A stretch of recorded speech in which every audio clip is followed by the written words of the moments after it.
plan is to talk about things.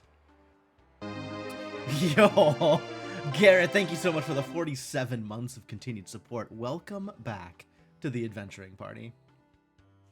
Number is bigger. Number sure is bigger. That is the point of number, I have been assured. So that's that seems appropriate here. I do want to preface this by saying I had a plan to put in a little bit of extra work and some preparation for the stream and like figure out a way to present stuff and maybe have some like prepared material. And instead I got invited to a fellowship group and ended up doing some Grand Archive stuff. And well, what I have decided is I am going to lean in to half-assed and surprised by what happened last year as part of the charm, and we're gonna work from there. Yes, as Garrett has so astutely pointed out, this is yet another change in the format of VOD storage since the previous retrospective. So we're gonna be going from the YouTube channel because that is where all of the VODs are and the easiest way to go through them at this point. Fortunately, I think I have all of them. Hopefully I didn't miss anything. At some point, the YouTube runs out because I haven't gotten my act together in time to put everything onto YouTube up until exactly the most recent stream. So at that point, we'll switch to the Twitch list of VODs. But overall, we'll be able to get most of it in YouTube. Trust in Twitch Tracker. Oh yeah! Twitch Tracker! There's whole other websites that have content that are perfect for this. Every time I completely forgot. Last time, actually no, I remember this. Last time I didn't forget. I looked at it ahead of time and got a lot of my surprises out of the way before the stream even launched. So this time, instead, I completely forgot. So we can look at it all together. Let's see, what else? Last year, there was somebody, I don't remember who,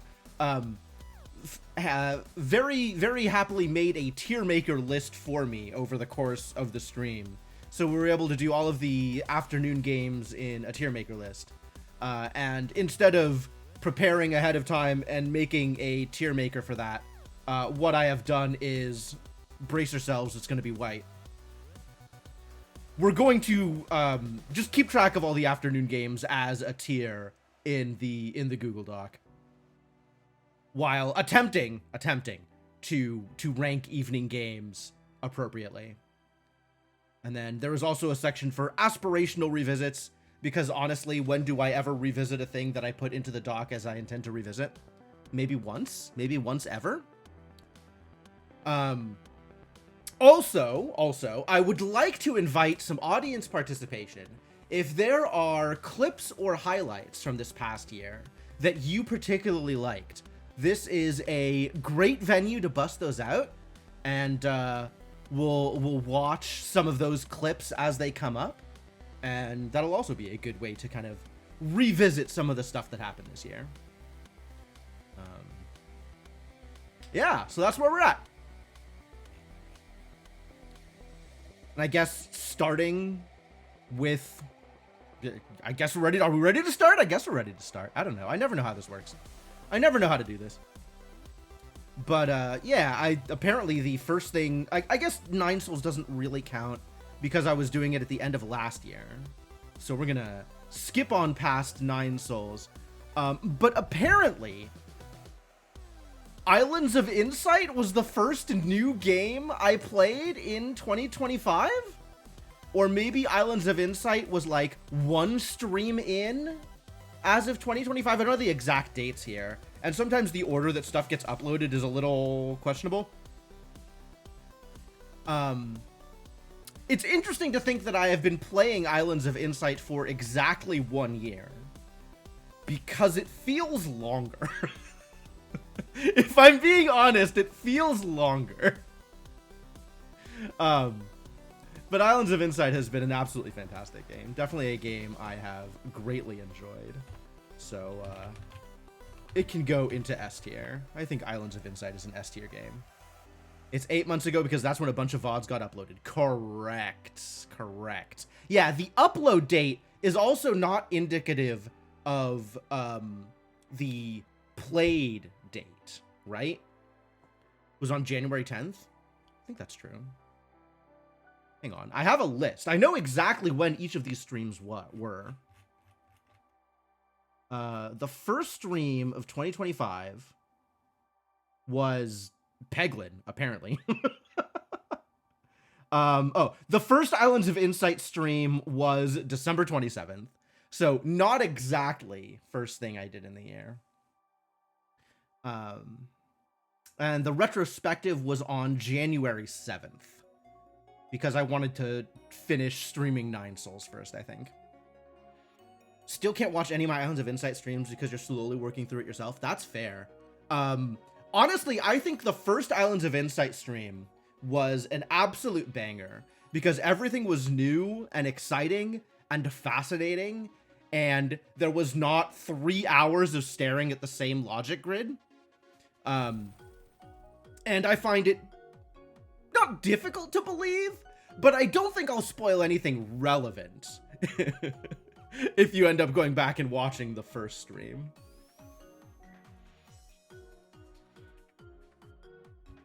But yeah, there is so much game in that game. The new content that Offline Restored added was actually really, really good too. So if you haven't seen that, that is also a thing that I can highly recommend. Yeah, but yeah, the 8 months ago here and the ordering of the uploads here is going to be not quite exact. Onto the higher level content, like alternate puzzle solutions that you haven't even touched but know exists. Yeah, sure. Nah, that's fair. That's fair. Yeah, I would say the more recent stuff that I'm doing is absolutely spoiler territory. But depending on how deep into the game you are, probably you could watch like the first stream or two and not be spoiled on anything. And I honestly think like the first 2 hours of my Islands of Insight experience is probably a really good watch. Just because of the way that that works. What else did we do? Where else did we start here? This is like... Where are... I think like Peglin and Stacklands were also barely in 2027 or 2025. But like... Not by much. So maybe we'll just go from here on up and not worry about when stuff was actually streamed. And just pay attention to the order here, and maybe that'll be good enough. I was so excited. Yeah, Islands of Insight was really cool. And there was a lot of stuff I was just very flummoxed by. The Bazaar, yeah, this does look like stream 1 of the Bazaar was also, I think I have the exact timing of it. Yep. The first Bazaar stream was January 2nd. So that goes on the list as well. I did really enjoy the Bazaar. The Bazaar was a little hard for me. I think, like, it didn't click quite for me, the strategy of it, or maybe just the depth of knowledge required in order to play it well. And I had fun with it, but it was harder for me to get into than other similar games. And I think just because of the intricacy and the power of the high rolls, it feels like it's not very new user friendly. And once you really get into it, once you build up your own knowledge base, it's definitely a lot of fun to try and figure out what you can do and what you can put together. But it was definitely hard for me, like, the first few games I played, and even after that, like, it didn't really stick with me. It was something that I enjoyed playing while I was playing it, but not something I was particularly excited to go back to. Which I guess puts it somewhere in, like, the A or B range? Probably A. I legitimately think it is a very good game. Not clicking for me notwithstanding. But I don't think it goes up to the top for me. I think it was a game that I enjoyed while I played it, but found it difficult to continue engaging with.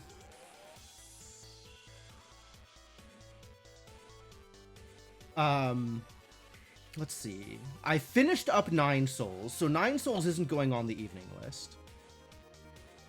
Let's see. What is the next thing? There was some Time Spinner rando going on, so a bunch of stuff that I had played previously.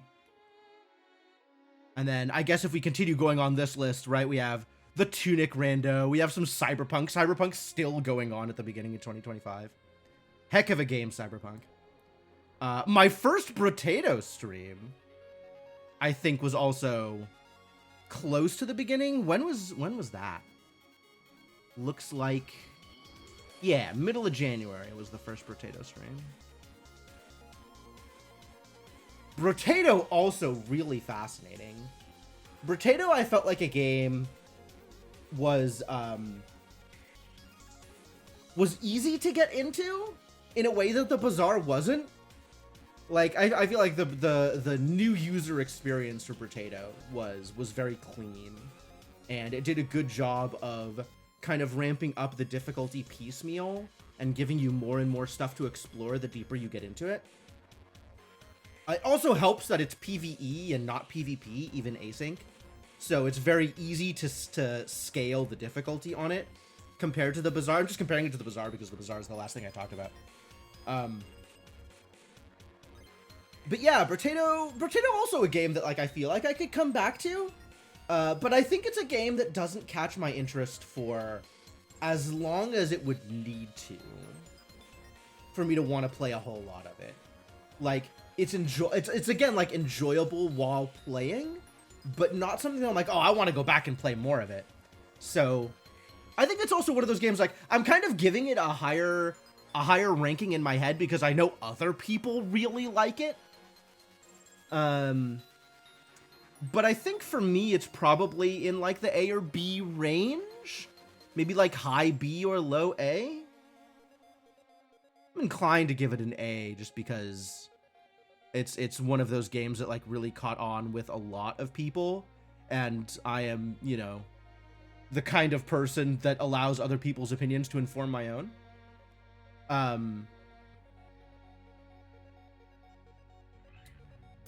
I guess thinking about it compared to other games in the genre, right? If you think about it compared to, like, Vampire Survivors. Do I think Brotato is a better game than Vampire Survivors? I really like the synergies in Vampire Survivors. And Brotato, I think, doesn't scale quite as drastically. Like, you don't get quite as wild a set of tools together. But the power fantasy is absolutely still there as you put stuff together. I think it's still good. I think Brotato goes into the A range. I think Brotato's a good game.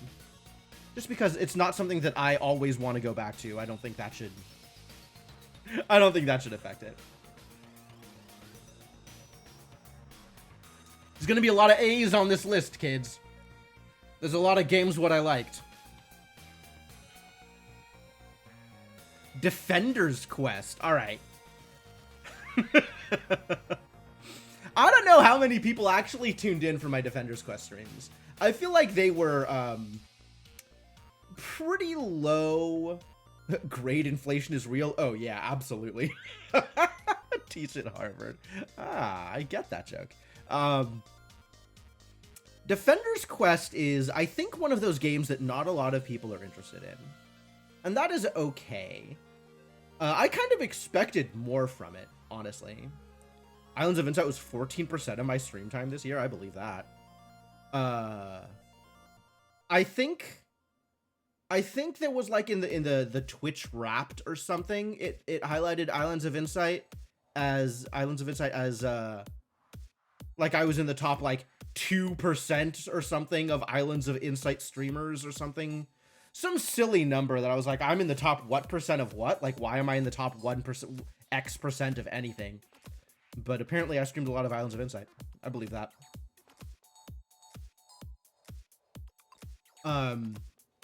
Yeah, Defender's Quest, I appreciate what the game is doing, but I was kind of expecting more from it. I think Defender's Quest 1 is a better game than Defender's Quest 2. I enjoyed kind of the story content in DQ2. But I think the overall difficulty and longevity of the gameplay wasn't quite where I wanted it to be. I mean, there's always room for, like, challenges or whatever. I think there was stuff built into the game that's like, okay, do it again with challenges. But for whatever reason, while that was interesting to me with DQ1, it wasn't interesting to me for DQ2. That said, I did enjoy playing through it the first time, and it was, like, a fun, like, 15, 20-hour experience. But I have, like, 60 hours in DQ1, and I was kind of expecting to see a similar long tail of gameplay for DQ2, and was a little bit disappointed in that regard. That said, I do think it's good for what it is, even if it's not something that you'll really come back to once you've kind of gone through the story experience. Like, I'm not even sure that going through and 100%ing, like, the star ranking for it was even really worth it, or particularly interesting. Like, it was just a matter of, okay, how many levels do I need to get before I outlevel the content? As opposed to trying to, having unlocked new things, use different strategies in order to go through it. So the glitch? What do you mean the glitch? Oh, nausea. Heck yeah. But yeah, we'll talk about that. We'll get there. So yeah, DQ2, I think I'm going to put DQ2 into the B range, which I feel a little bad about, but at the same time, like, I think that's probably a correct ranking for it.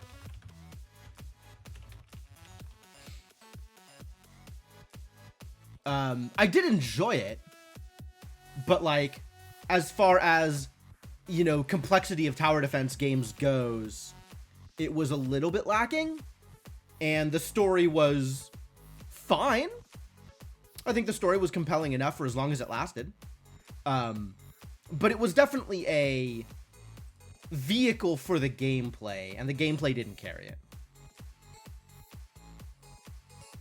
Frostpunk 2. Frostpunk 2 is definitely a game that I have played a lot of, or a decent amount of. Never came back to it, though, did we?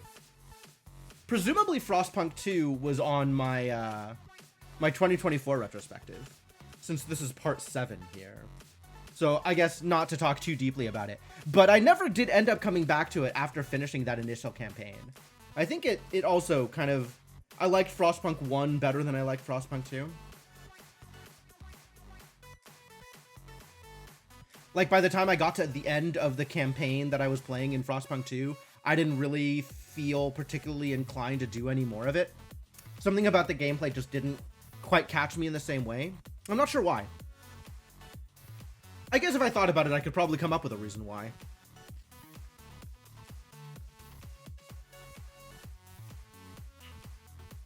But oh well, not thinking too hard about it.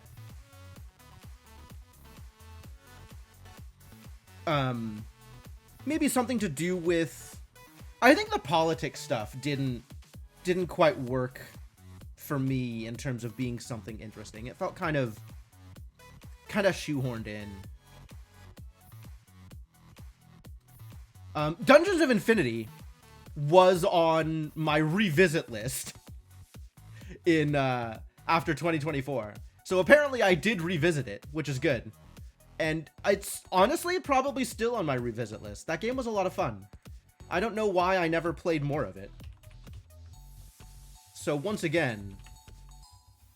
Oh my god, can I type? Can I please? Thank you. It is plural. Dungeons.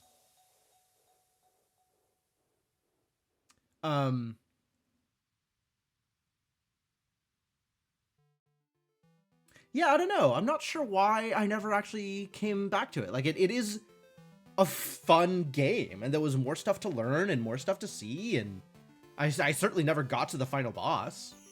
It was enjoyable. Alright, so, first evening game of 2025. Here is Nausea.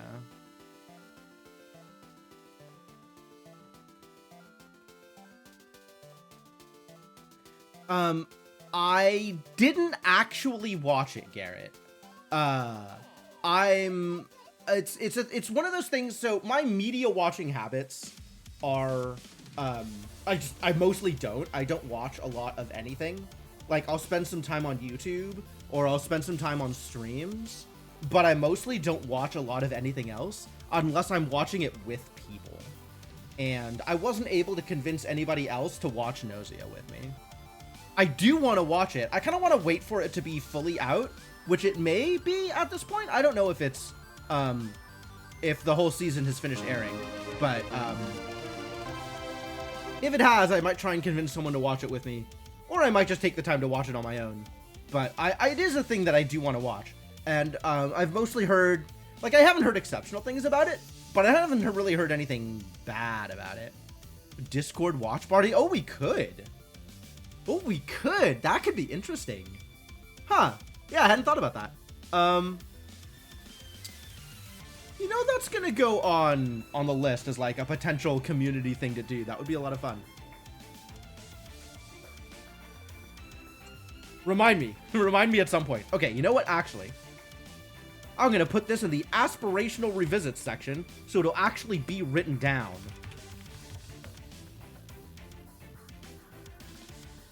In case I ever happen to revisit this doc, that would be great. But yeah, Nausea, I kind of wasn't sure if I was gonna be into it, and then, I was really into it. I think at first I was like, okay, this is a weird way to play Mafia, and then, great personality builds, yeah, right?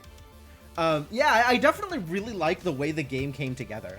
All of the different people in the game, I think that came out, like all the different characters in the game came together really well and had really strong personalities, which I very much appreciated. Like, I like the way that you could sort of predict a little bit based on the way they were playing the game. Hey, Kalaman. Yeah, no worries. Yeah, what's up, Faithfully? I'm kind of behind on greeting people. Hello, everybody. Inkling, thank you so much for the continued support. Welcome back to the Adventuring Party. Your favorite stream of the year. I am happy to hear it.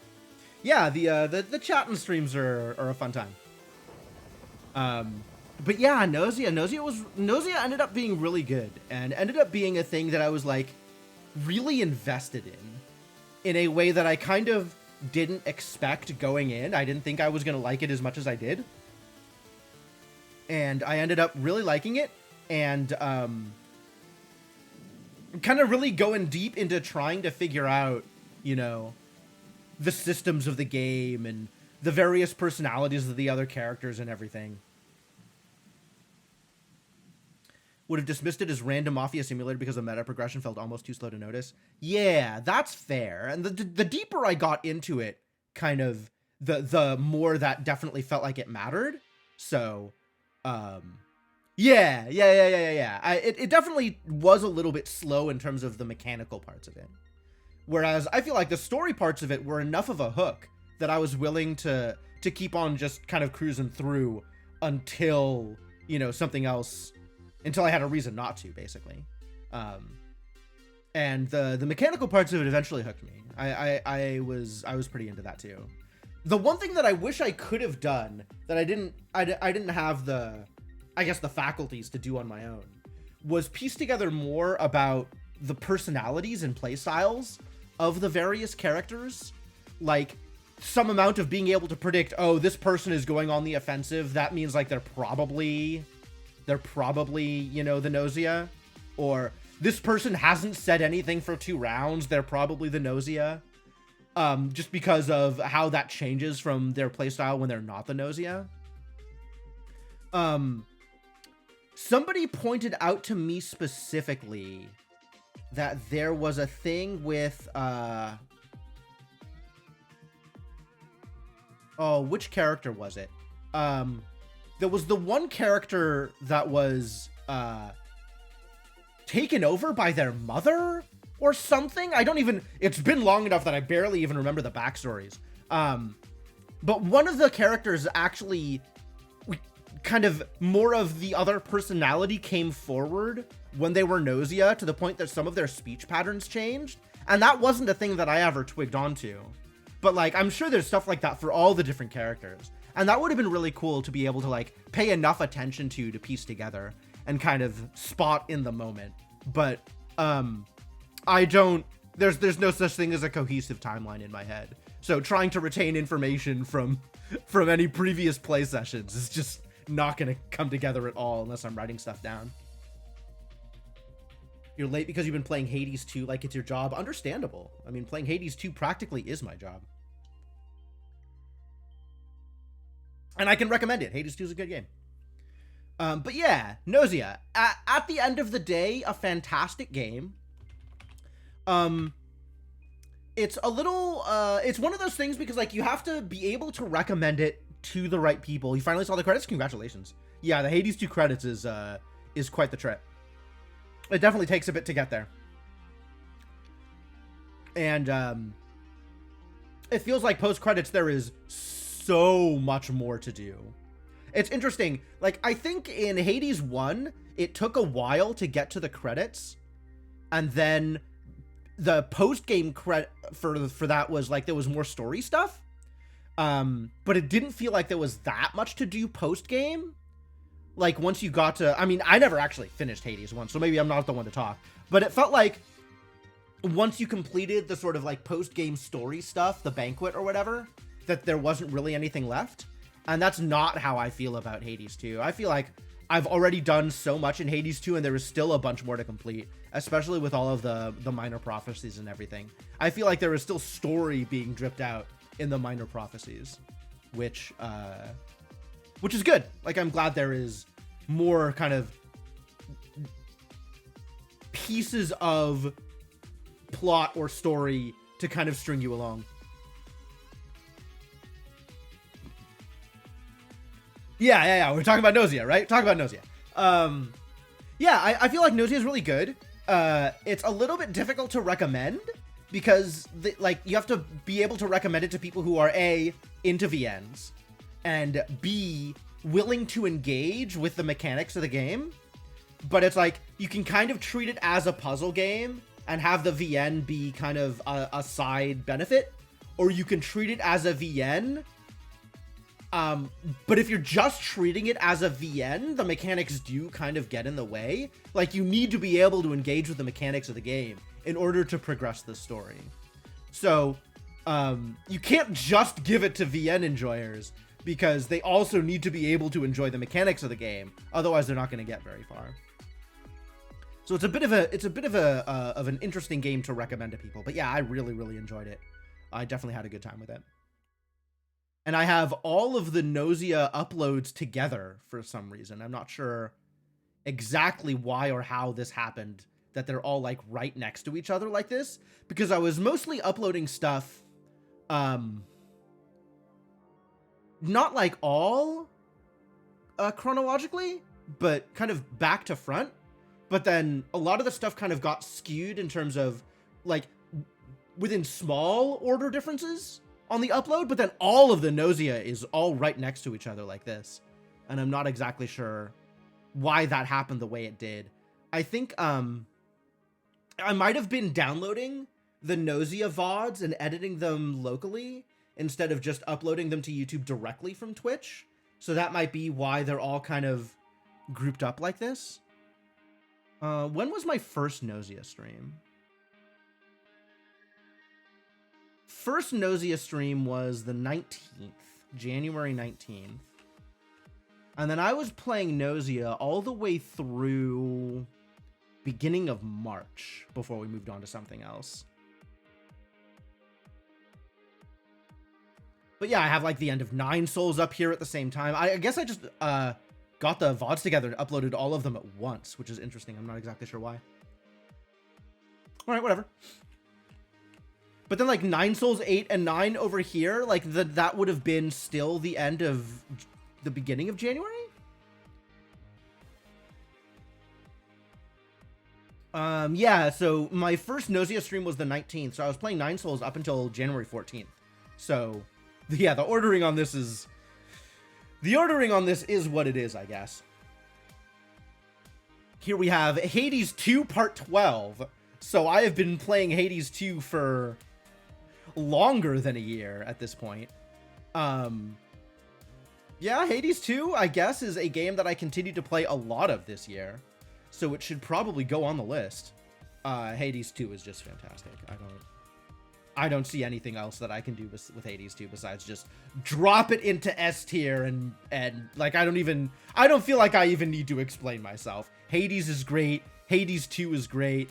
The whole thing has been great. It is a game though that I continued playing from the previous year. So it's not new to 2025. So that's what the italics are for. Actually, I guess there are the other afternoon games that should probably also fit into, like, I should probably tag in kind of the same way. I feel like if I ended up playing them more over the course of the year, as opposed to, like, just the beginning of January, then maybe I'll continue to put them in. But otherwise, I'm not going to worry about them. So, like, the stuff that I was playing, like, the first week of January or whatever, that's all stuff that I was playing previously. I'm not going to worry about. But, like, Hades 2 we've just kept playing. There's always been more Hades 2. 64? I never finished this, did I? Technically, Hades 2 was a new game in 2025. Yeah, it got out of early access in 2025. I don't know that I really intend to go back and finish 64. It got real grindy by the time that I was at. Probably only one stream away. Yeah, but I don't feel like I have the wherewithal, the gumption, the insert word here to pick it back up, whatever that would look like. Yeah, I don't know.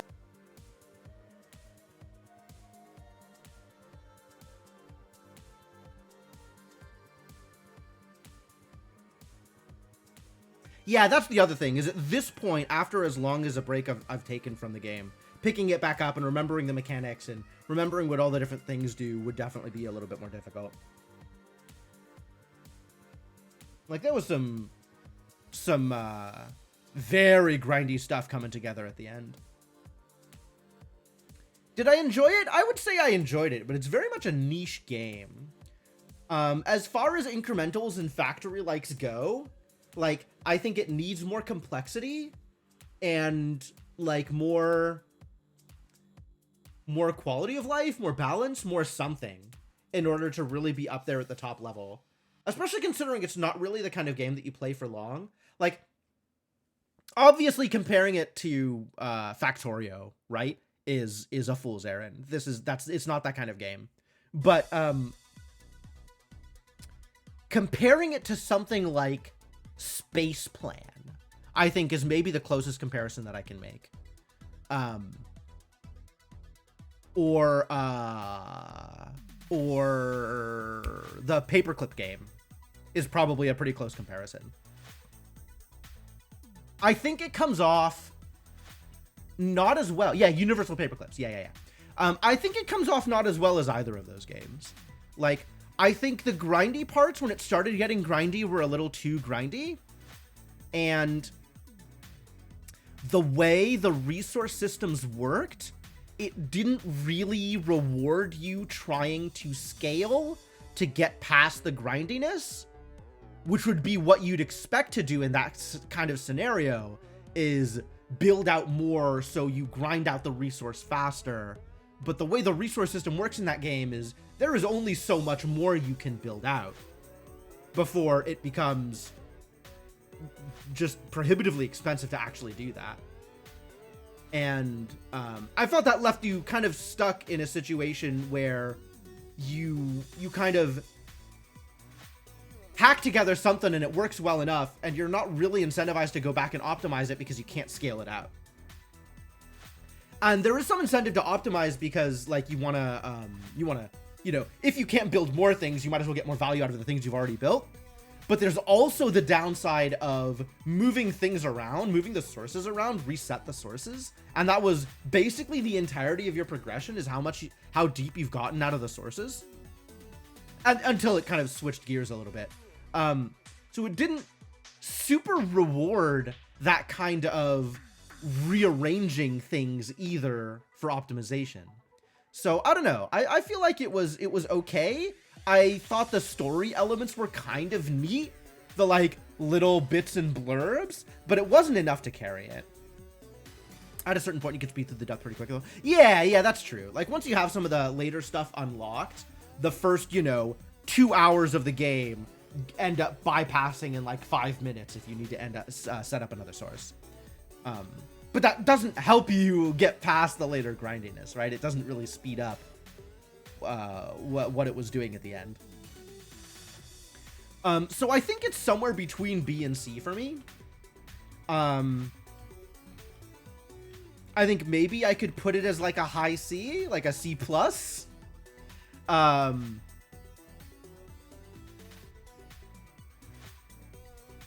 But yeah, like I liked what it was doing, but I didn't. It certainly wasn't compelling enough for me to recommend it to other people, even if it is fairly bite-sized as a game, right?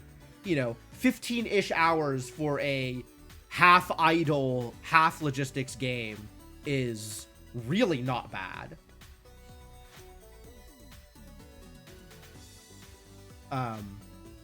But yeah, I think for the amount of complexity that it looked like it was trying to have, it ended up not being quite deep enough, I think, to really hold my interest.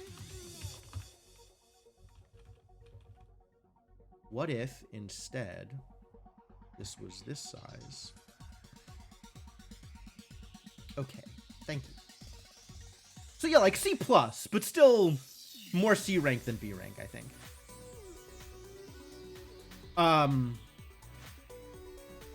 Once Upon a Galaxy, honestly, I am still spending most evenings playing a game or two of this. Like, I am still really, really into Once Upon a Galaxy, even if I haven't been streaming it as much. This game is fantastic. This game, honestly, Once Upon a Galaxy is what I wanted the Bazaar to be. Once Upon a Galaxy has been a lot easier for me to get into, and I feel like the Bazaar comes off like slightly unfavorably compared to Once Upon a Galaxy, even if the Bazaar has more strategic depth to it. You love the new candy system? Yeah, me too. The new set has been really, really good. I like what they're doing with it. It's been a lot of fun to try and put together builds, and when it comes together as a high roll, it's super satisfying. It's also nice that games of Once Upon a Galaxy are bite-sized, like so much shorter than a game of the Bazaar. Like, it's like 10-15 minutes to get a full game in, as opposed to the, hour-ish for a Bazaar run, 2 hours for a Bazaar run. 2 hours the way I play, I guess. It's like, I don't necessarily need to be comparing these two games, but like seeing them side by side is kind of hard not to compare them, right?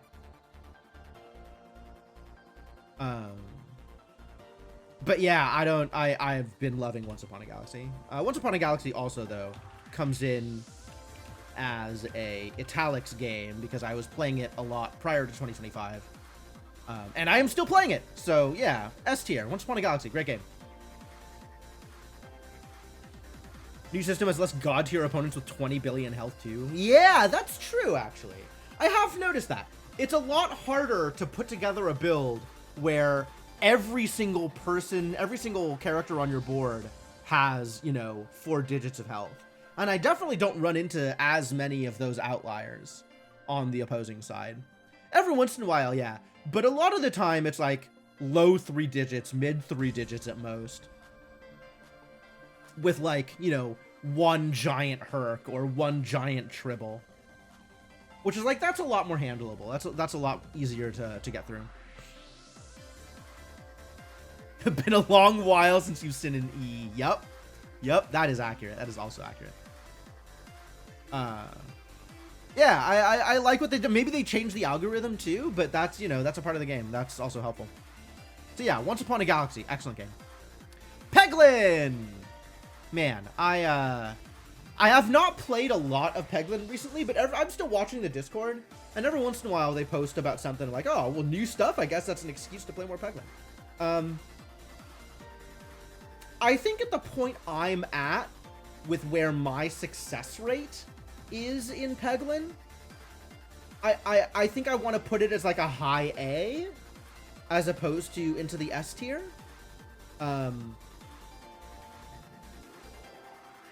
And I'm not exactly sure why it's occupying that position in my head. But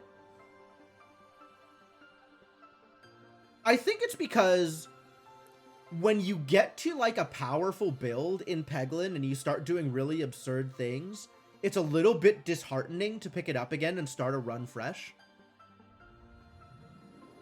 Like, even if you beat the previous run, you're like, oh yeah, I won, let's do it again, let's win again. Starting off at nothing with no powers is so difficult in the game. It feels like it takes a while to ramp up and for the game to start being fun again. Like, the first act almost entirely is a bit of a slog. But yeah, some of those synergies are absolutely absurd. And it's always, like, I do love a good power fantasy game. So Peglin, absolutely a great game. Why?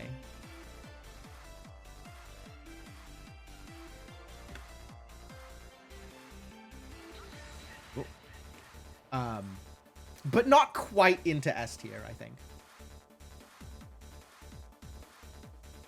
More Islands of Insight. I remember this video. I remember this clip. Bunch more Islands of Insight. Yo, Dicey Dungeons! I haven't gone back to Dicey Dungeons in a while yet, either. I don't know that I really want to. Dicey Dungeons also felt like kind of fine, enjoyable, but I wanted there to be more toys to play with in Dicey Dungeons, and I feel like it's kind of built around this sort of resource management system rather than the usual kind of power scaling you see in modern roguelikes. I guess it changes between the different classes, right? Each class has their own gimmick. But a lot of it is like very carefully meted out the amount of power you can get through the level system and whatever. So there's nothing really comes together as like absurd in the game. Which, like, there is room for that kind of game as well, where a win feels more like skill expression than a high roll. But God, it feels so good to high roll! And Dicey Dungeons doesn't ever give you that real, like, high point of power level and payout. That said, it was a lot of fun. I did enjoy playing it. I think it's not quite S for me, but it is definitely a high A. Much like Peglin, in fact, although for different reasons. Alright, it's going on the list.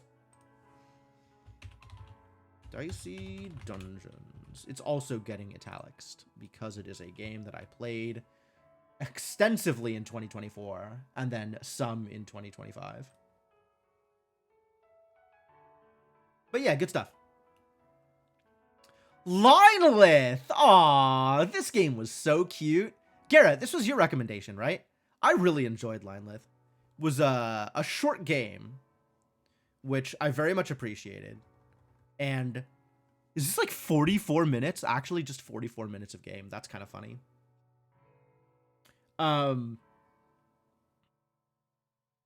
Very neat package. Yeah. Short but sweet. And it did a really good job of bringing you along on the journey that it was sending you on. Like, the pacing of it was really good, and the twist and the realization, like, oh, everything is a line, was really, really good. Yeah, Linelith was spectacular. Am I listing it as an evening game? I think I could list it as an evening game. The discoveries were all joyful. Yeah.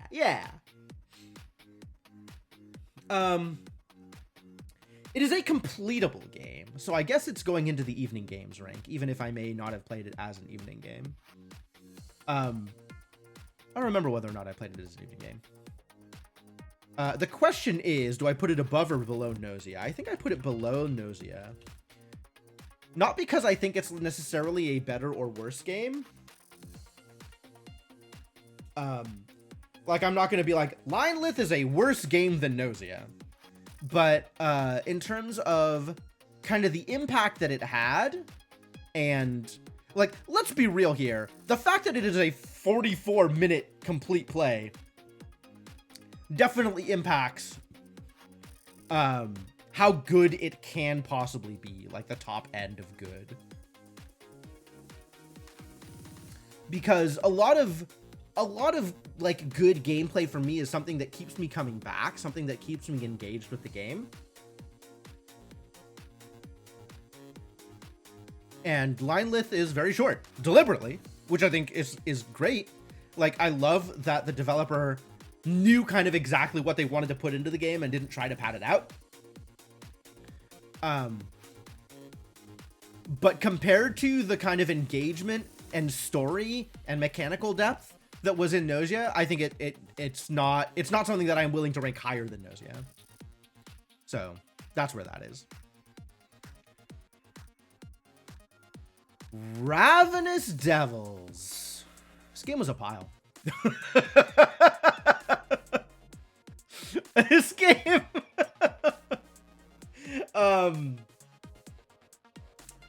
This game felt like it had the bare minimum of mechanics to be a game with the kind of story that it was trying to tell. And then those mechanics were kind of copy-pasted out so that there was more game to play, so that it could continue giving you drips of the story. But nothing in the game really felt inspired. And once you got past the shock value of what it was doing, the like Sweeney Todd aspects of the gameplay, I feel like there wasn't really a lot there. It was kind of busy work of keeping all of the plates spinning long enough for it to give you more story.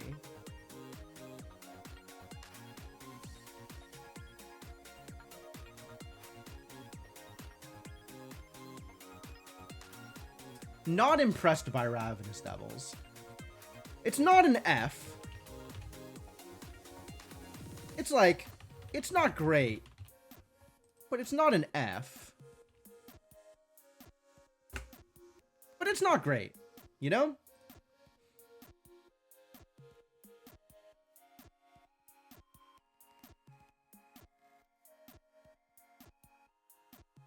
More Hades, more Bizarre. Nobody wants to die. I hated this game. I think it's a good game because I hated it, actually. That's why I think it's a good game. This game made me so uncomfortable. And the fact that the game made me feel that, I think, is impressive. And shows a certain minimum level of storytelling and art.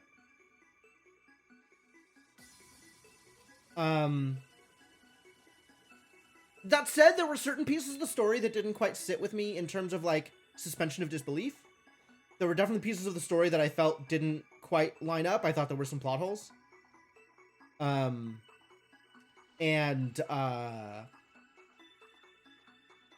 it's hard to rank it too highly because most of the time when a game hates the player as much as this game did, that's an indication that the game isn't good. But I kind of think that's the point of this game. And as an art piece, I think it is... I think I'd even use the word exceptional. I think it is quite good as an art piece.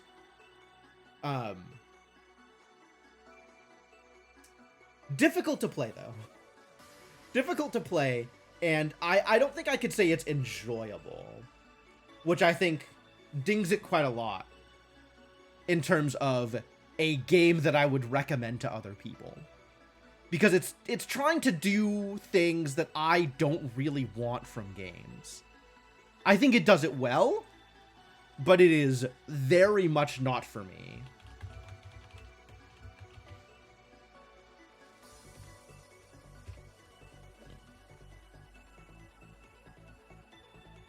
So, somewhat lower on my rankings, but that's just because the things that it's doing are not the things that I want from games.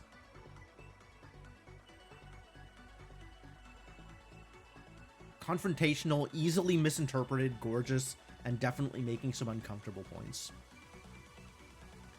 Sure, I mean, I don't know how much I agree with easily misinterpreted, but all the rest of that is absolutely true. Like, I mean, maybe I'm wrong, and I was misinterpreting it, but I don't think I was. And overall, the kind of tragedy of the ending is not... Yeah, it didn't... For all that I think it was an exceptional art piece, it certainly did not spark joy. Which, I mean, wasn't what they were going for, which is fair, but that just means that I'm not going to like it as much.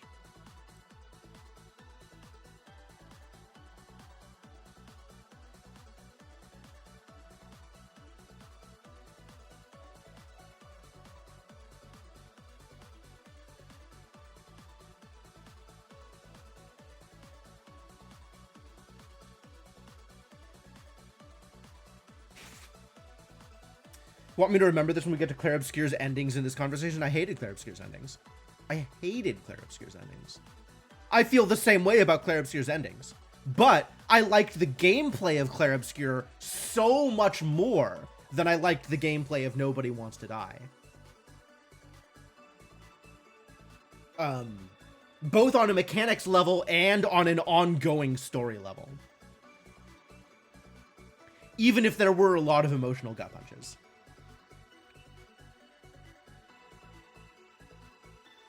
So, yes, fine. We can make those comparisons. Absolutely. I've played my first and only Yoku's Island Express randomizer this year.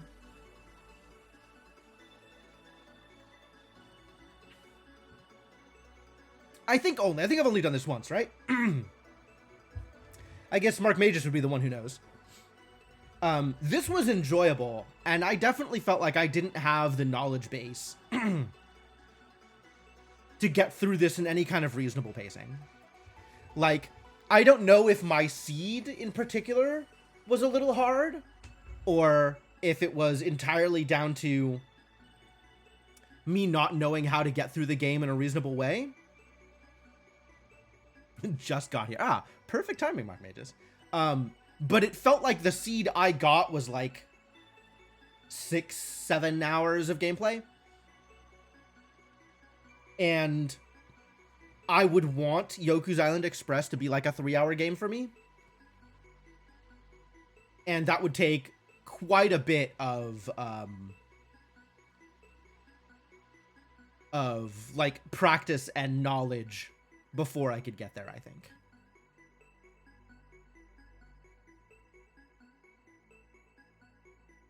So I think it's a little bit harder of a randomizer than I wanted. And that, again, that might be down to lack of experience. But yeah, that's where it sits for me. I think you got the Yoku randomizer down to that level reasonably quickly. That's fair. That's fair. Typically runs you 1 to 2 hours. Wow. That's pretty cool. That's pretty good. Yeah, I think it would take some practice, and maybe I'd be able to get there, but I don't know how long it would take me to get there. Maybe not that long once I was used to it. But I certainly was nowhere close on this play. This was a long play here. Navigation familiarity is the main thing in basic tricks. Yeah, I think the navigation is definitely something that requires a bit of practice and a bit of kind of getting back into the groove of things, which I don't think I ever quite did over the course of this game, over the course of this play. Like, I think I think even by the end of this stream, I wasn't super comfortable with kind of navigation and where I was going and the routing order and how, you know, the spheres and whatever works and stuff like that. The randomizer counts the scarabs as checks. You could see that being pretty miserable. For the most part, counting the scarabs as checks wasn't that much of a problem. Like, once I got into a particular pinball table, was like, oh yeah, the Scarabs, I remember how to do this, and kind of, or maybe didn't remember how to do this, but was able to figure it out pretty easily. But it was a lot of like the navigation, like moving around the map and remembering what unlocks what, like knowing where was available to go and how to do so in an efficient manner. And that took me a lot to kind of come to grips with. And I even by the end of my, you know, I didn't even complete the seed. I still had like more gameplay that needed to be done at the end of this 5-hour stream. And I still wasn't confident in my play. I think it would be fun to do more of. I think the game is good. I think the game is fun. But also there's like a lot of randomizers that I want to play, and I don't know that Yoku's is going to be an all-timer for me.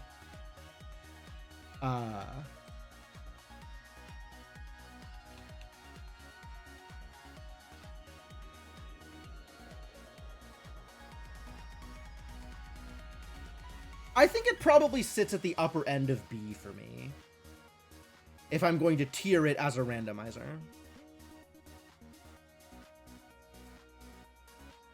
Like, I think it would be enjoyable to go back to, but I also think that I would need to have a better sense of what I'm doing in order for it to be kind of a main game for me. And I don't know how much work that would take for me to get there, but it's more work than I feel like I want to put in based on that experience of the randomizer.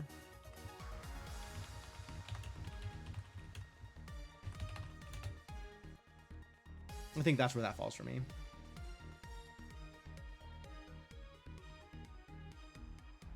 Still a game that I'll recommend to other people, though.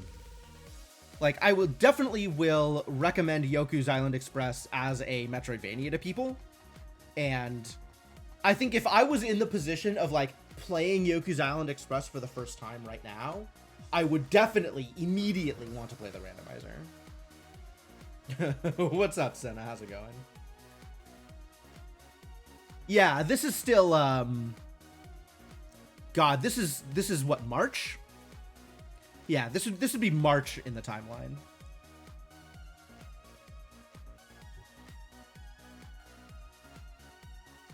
More Islands of Insight. Lots more Islands of Insight. Lorelei and the Laser Eyes. So this would be the game I played after Nobody Wants to Die. This is temporary? Yeah, it's first place out of 3. There are 3 games so far. Lorelei is fascinating. I think I had different expectations for it going in.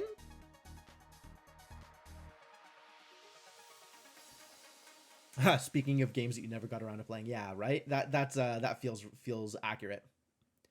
Yeah, Lorelei, I think I had different expectations going into it.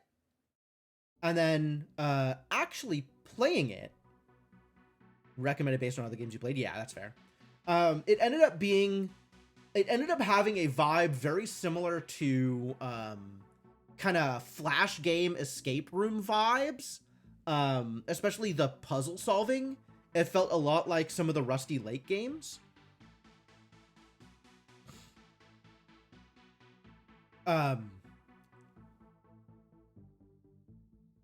What it was doing as far as story was concerned was really, really interesting and engaging, though.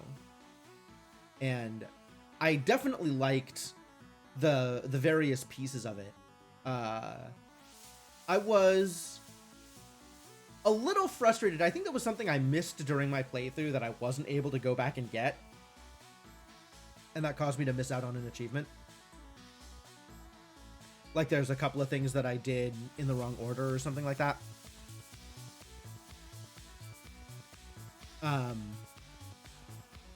And that, I think, I'm not going to say it ruined the game for me, but it was a little bit disheartening, like, right at the very end.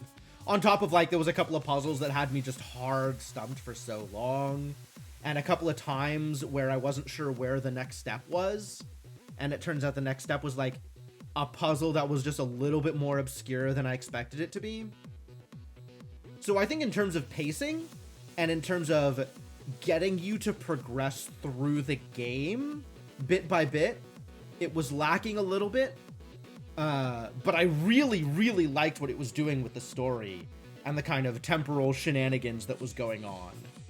And even if mostly the puzzles weren't that deep, they were pretty enjoyable to figure out and felt really rewarding once you got it all together.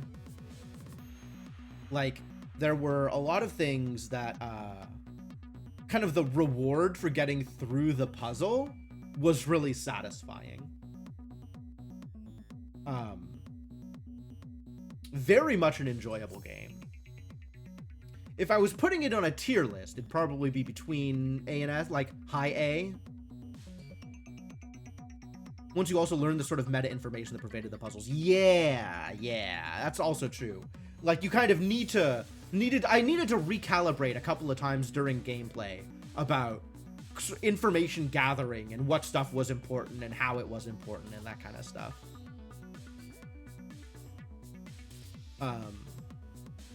Which is like, I don't think that's a knock to the game necessarily, although it could have been signaled better at the beginning. So I don't know, maybe that is a knock to the game a little bit.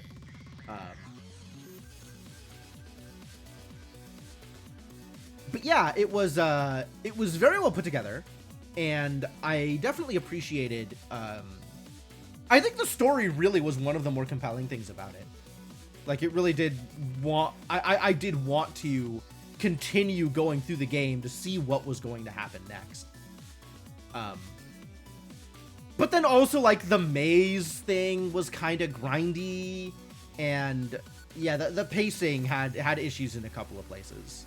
So, like, definitely not a perfect game, but very enjoyable, and I thought the story and the vibe was exceptional, honestly. Kind of the way that came together, the way they put it together. You like the way the in-game notes work, though? Yeah, I actually don't remember that, but I do remember appreciating it.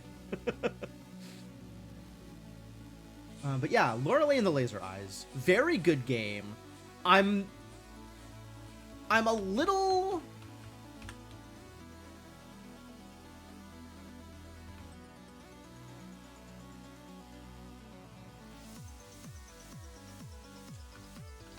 I'm kind of hovering between above Linelith and below Linelith, because very different games.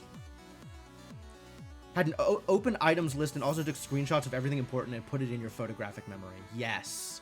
Yeah. Anytime you read something, it was in your in-game records, which was great.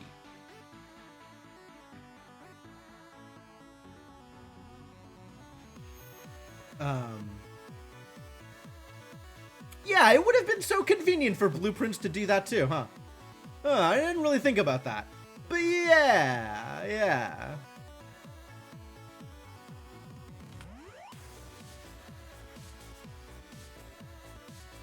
I think it goes above Linelith, but not by much.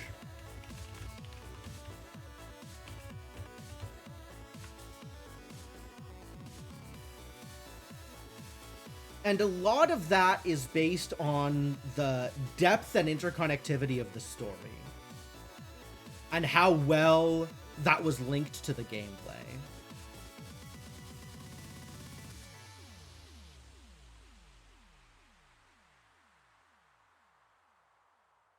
Like, Linelith was...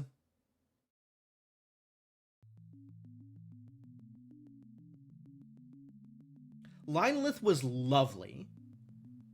All of the mechanics of it synced really well together. And every single next step of discovery in Linelith was joyful. But it wasn't trying to do anything in the story. Like, the entire game of Linelith was the complexity of the puzzles. And having that extra aspect, having that, the story being interconnected is meaningful and does make the game better. Even if I liked the puzzles in Linelith more than I liked the puzzles in Lorelei.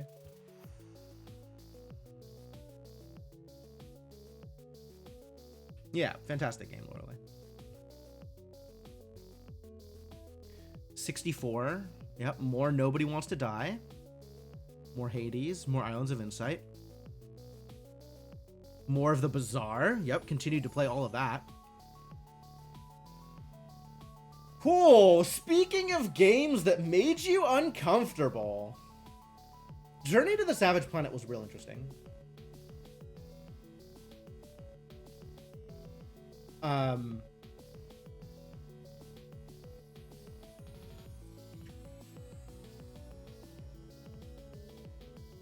I'm still not exactly sure how I want to rank it. But I thought it had some really cool mechanics. And I think the difficulty level for Journey to the Savage Planet was about right, almost the entire way through the game. Like, that is a thing that I appreciated about it. Some of the fights ended up being a little bit harder than I expected. But once I came to grips with them, once I took a second to kind of appreciate the mechanics, I think I liked the fights, even if they were a bit of a slap in the face when you first walk into them. I also liked that it let me play as a dog. That was really cool.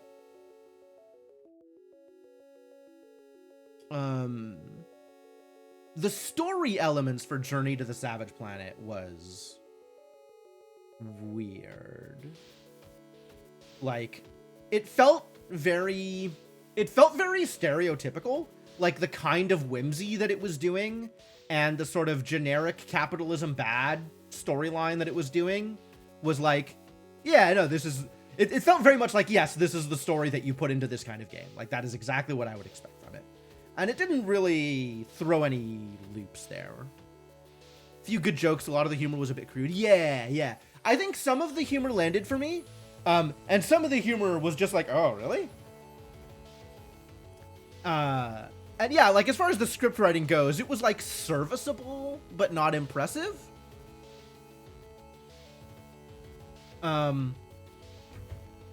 This goddamn puzzle. Of course, this is gonna be the thumbnail for this Lorelei stream. That goddamn puzzle. Kicking the cute little puffball into the blender plant was hilarious. That was an interesting choice for sure,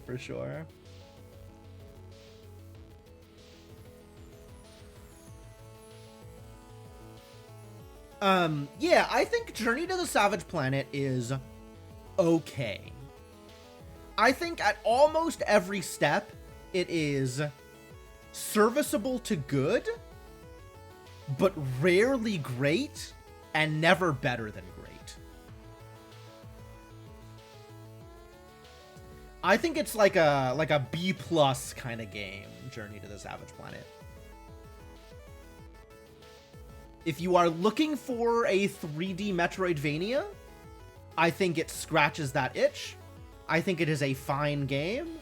I think maybe for some people, the humor will land a bit better than it did for me, and they'll enjoy it more. There were some parts, absolutely, that just cracked me up, right? I remember a couple of instances during that game where I just collapsed. I was... Whatever the game did, I was like, oh my god, and just done. I was just done. For, you know, minutes at a time. So it's not to say that the humor never landed for me, but I could see, like, overall the script writing and humor landing more for somebody else on an overall level as opposed to like an individual. Like, there were some truly great jokes in the game for sure. But yeah, I think overall that puts it at like a B+. And as far as like quality of game goes, I think that puts it below Linelith for me. I think Linelith is probably like middle A, low A, and that's kind of how the rest of this is getting ranked around.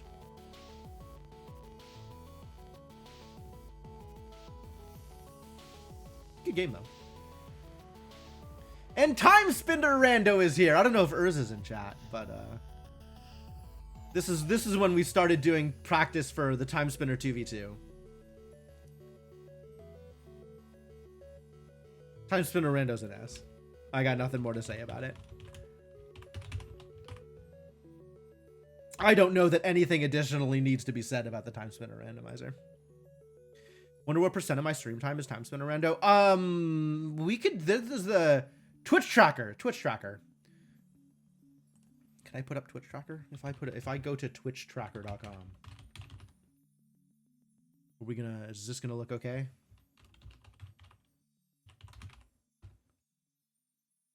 This guy, yeah, me. Overview. I don't want all time. I want the past year. Is there a way to do the past year here?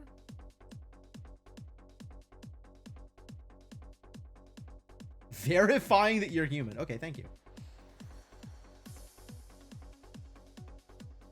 Here. 2025. That's what I want.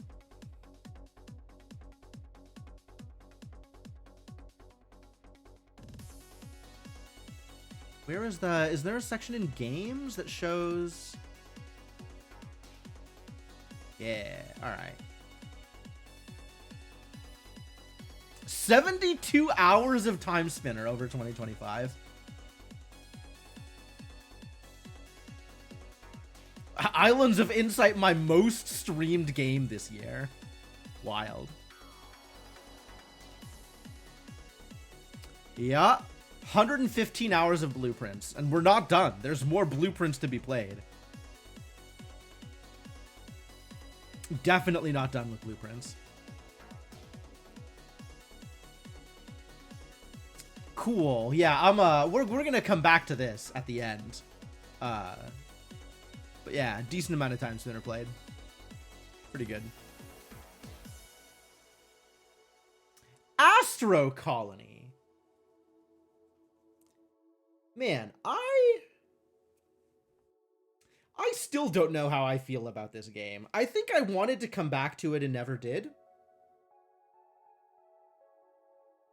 But also, I think if I'm looking at Astro Colony and like, yeah, I want to play this kind of 3D factory base building game, I'll just fire up Satisfactory and start playing that instead, because I think Satisfactory is going to be a better game. Like Astro Colony, there were some pain points with Astro Colony. And I'm not sure how much of that is just me being obtuse or oblivious, and how much of that is the game not telegraphing what needs to be done in an appropriate way. But there was definitely a bunch of stuff in Astro Colony that didn't work the way I expected it to.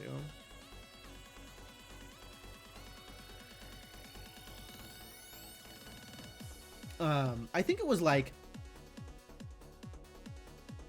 and then even once I figured out what I was doing, I feel like a lot of the systems, for as deep as I got into the game, were kind of not as interesting as I wanted them to be. Like the way that resource gathering worked with the asteroids was a little not exactly what I was looking for. And then there ended up being like, you know, you got to go to different locations, which the process of that felt weird and unintuitive. And latching your base onto,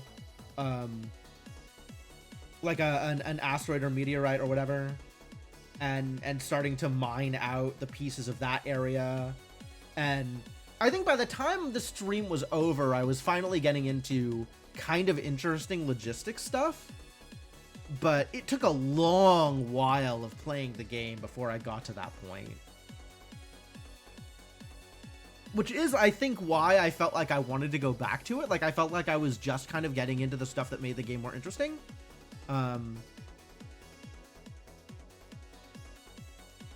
yeah, like, for, if you know, the first, like, 4-ish hours of the game isn't enough to keep me, to make me want to come back, that's, you know, that's not a great look.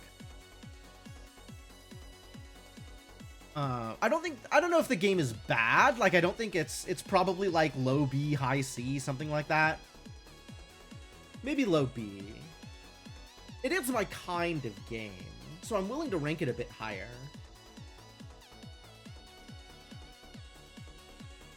But yeah, a lot of pieces of Astro Colony did not land for me.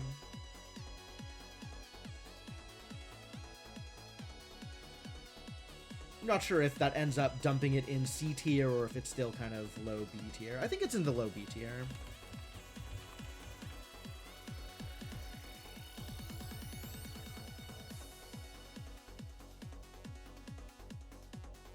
You gotta know.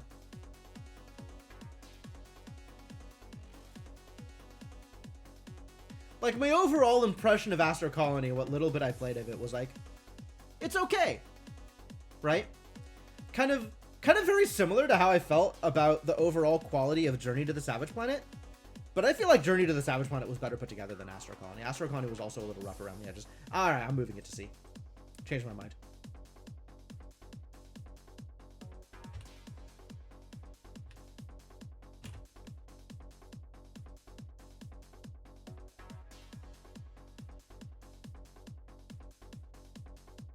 More Journey to the Savage Planet. Time Spinner Hades. Yo, Type Help! This game was fantastic. Type Help was so good. Type Help was so good. The point at which you actually start to understand what is happening in this game was so strong.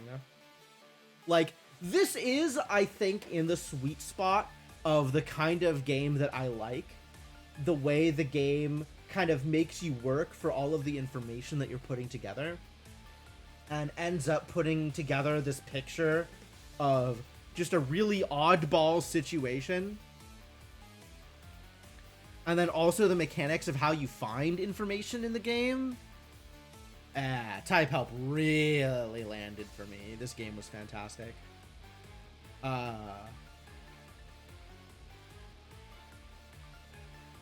Yeah, I don't think there's anything bad I can say about Type Help. I'm really, really excited for the remake. Once they do the remake for it, I'm absolutely going to play it. I know the studio that did The Root Trees Are Dead are putting together a remake for Type Help. And I have high hopes for that. I am hoping that, much like Root Tree Mania exists, there is also going to be a sort of second quest for Type Help as well. Very, very excited. I have no idea when that game is coming out. I don't know what kind of timeline they have for it. I don't know how close they are at all. But once it comes out, I'm very much going to be picking that up.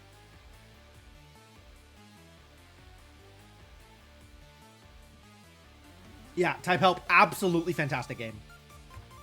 Top of the list.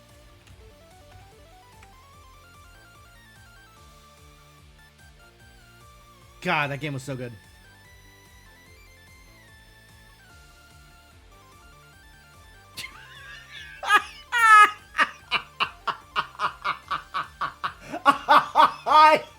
I forgot about this little gem.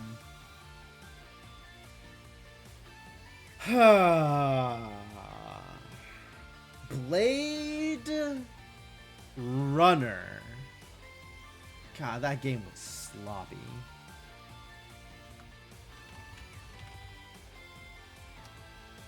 I did not enjoy Blade Runner.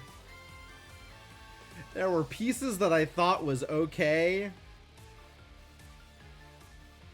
And overall, it is not a game that I would recommend to anybody. 30 plus years old. Is it really? When was the remaster? Hang on. Hold on a minute. Blade Runner Enhanced Edition. Released in 2022.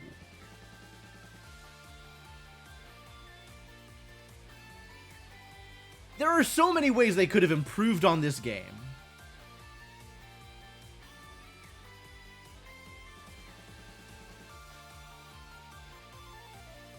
Like, I don't know when the original of this game released. But Blade Runner Enhanced Edition released in 2022.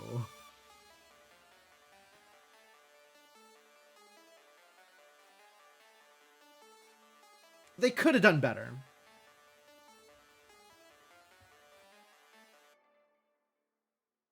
The remaster also wasn't done by the Westwood folks.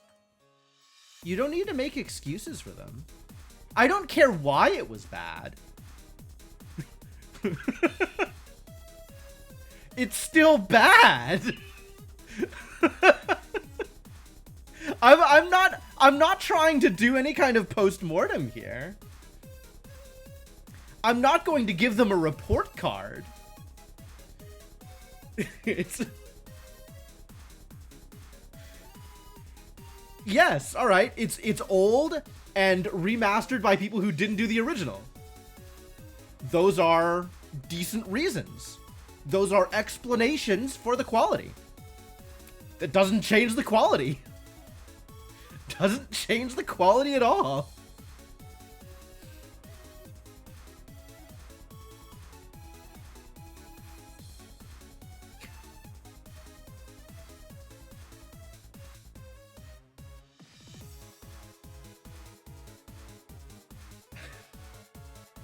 I don't know what to tell you. Yes, I mean, I need to tell you my experience of it. So I guess I am trying to do a postmortem here. But the excuses just don't matter. The reasons don't matter. It is what it is. And what it is not impressive. Blueprints, on the other hand, absolute banger of a game. Truly incredible. Very enjoyable experience. You've heard of that one? Yeah. Feel like we've spent a little bit of time on stream talking about and experiencing Blueprints. Continues to be a game I go back to.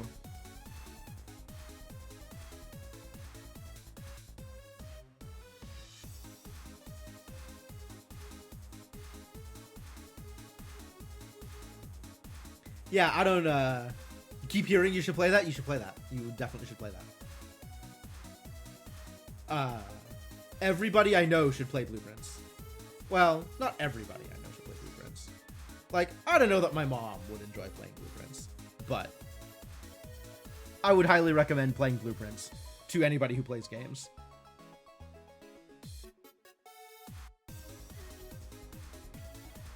Trying to avoid learning anything. The longer you go, I feel like the more difficult it's going to be, but maybe that's just the circles that I travel in. You're probably doing okay for yourself, because also the longer you go, the less people are going to be talking about it, so.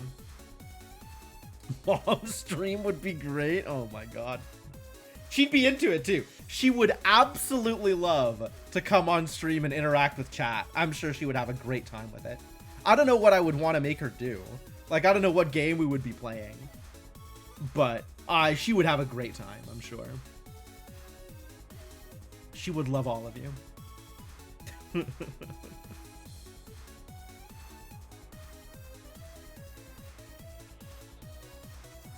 More Peglin.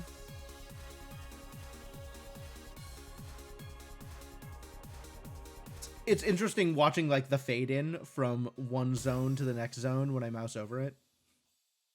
I don't know why I'm amused, but the way it fades from, like, the thumbnail, like, the reward screen on the thumbnail to the reward screen on the video when it's playing. One time your mom was looking over your shoulder, you got me to give her a shout out. Did she appreciate it? That's cool. That's cool. I live to serve. I'm here to help. I want people to have a good time. And if that means I get to, if that means I have to shout out their moms, then so be it.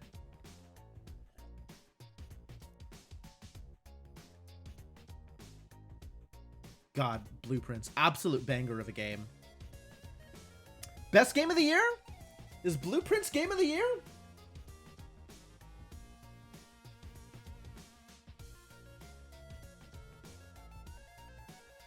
I don't know if Blueprints is game of the year.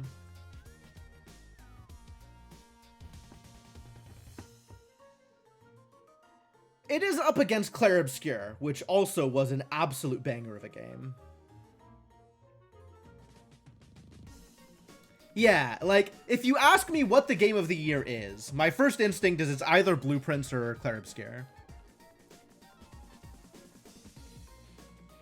But, between those two, it's a really, really tough comparison. I think those two are both excellent games.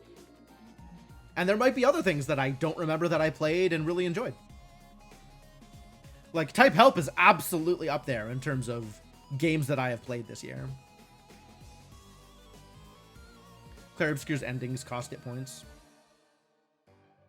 Well, I mean, Blueprints' lack of an ending so far is only giving it points, so I guess never end your games, folks. That's the empirical evidence shows that if you give your game an ending, it makes it worse. I just haven't gotten to it yet. That's probably true. Oh, I did a CSF revisit because it finally went out of early access. Cookser Forever got a lot better once it released. A lot better. I think it is still not the game I wanted it to be. It's not like... It is very explicitly not a mainline Cook Serve Delicious game, right? I think that is one of the things that it is doing. It is trying to be cozier. It is trying to be less frantic.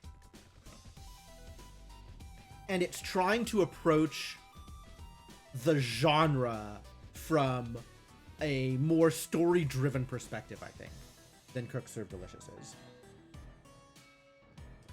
And it got a lot better. Once Chubbigans kind of went through it with a fine-tooth comb and overhauled some of the systems prior to coming out of early access. I think I would enjoy playing it more.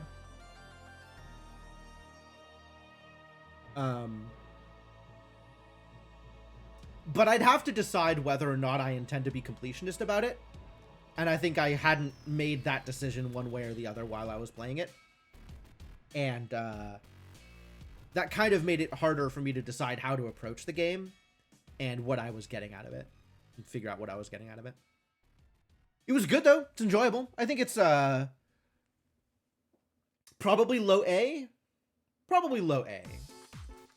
I think I would put Cook Serve Forever somewhere over here. Low A, high B. Like, I think it actually is a really good experience for what it's presenting.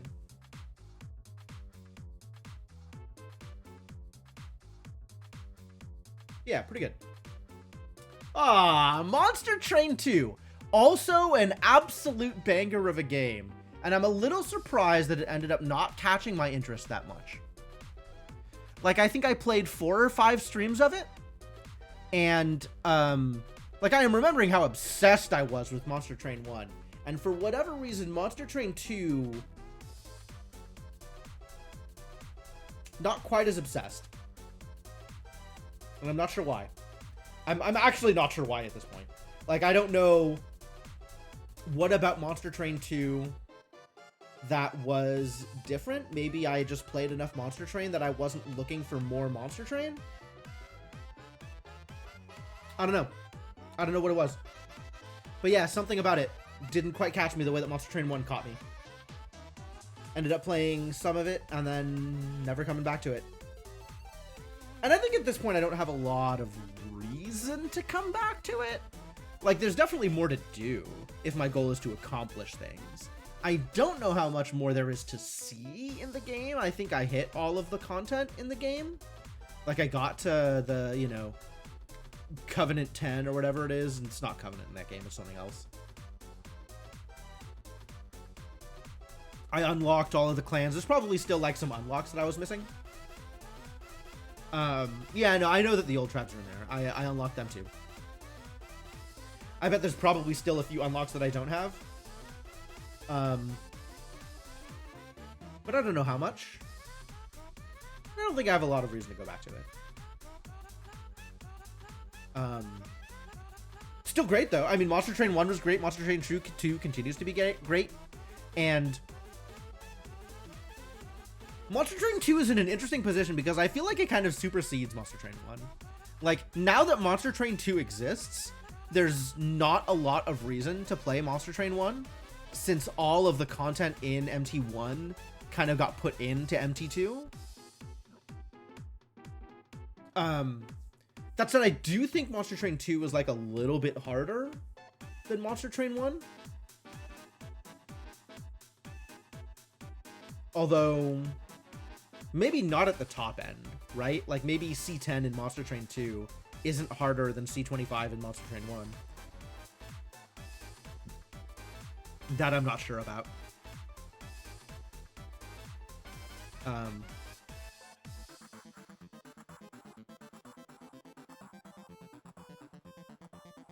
But yeah, overall, I think it is a banger of a game. I think it doesn't quite hit S tier for me. And I don't have an explanation for why I think that. But I think it is solidly at the top of the A rankings.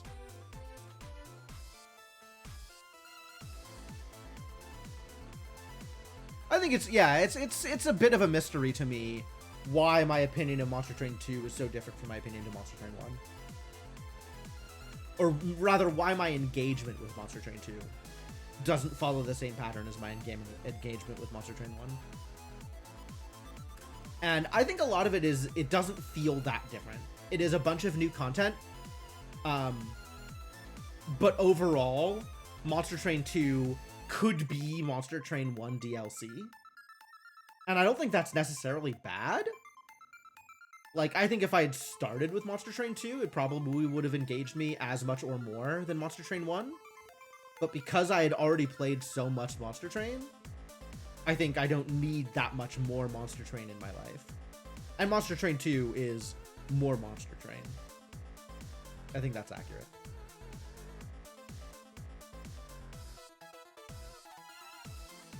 Blueprints, Time Spinner Randomizer, Monster Train. Yep.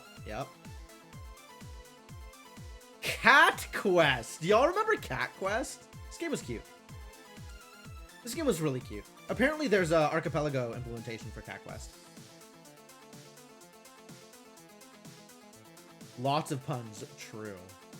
A deadly amount of puns. Like, Cat Quest was making it rain. There was no avoiding the ridiculous pun assault.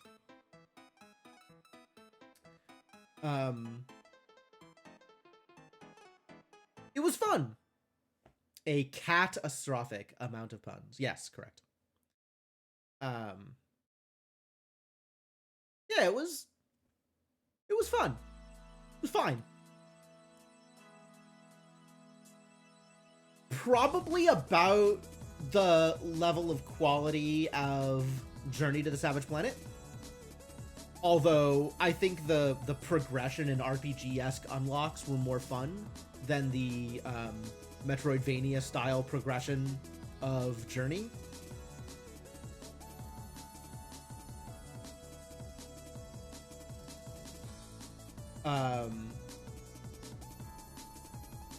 Yeah, Cat Quest is like, it's in this position of like, the position of it in my head is it's a cute little time waster, right? As opposed to a game that you gotta go play or a game that you should definitely avoid. It's like, it's filler. It's a filler game. And it is fine for what it is. It's not exceptional, but it's not bad.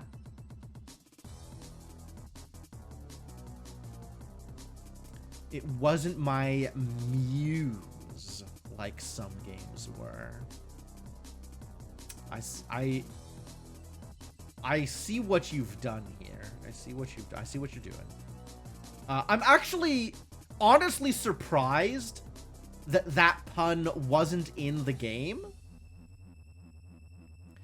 It's a C+ for you. Yeah, I feel like it's a like low B, high C, like enjoyable, fine.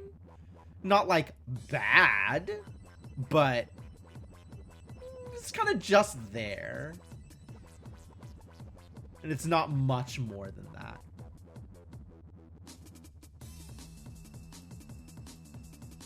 I'll put it above Journey. I'm not sure that it deserves to be above Journey, but I'll put it like a little bit above Journey.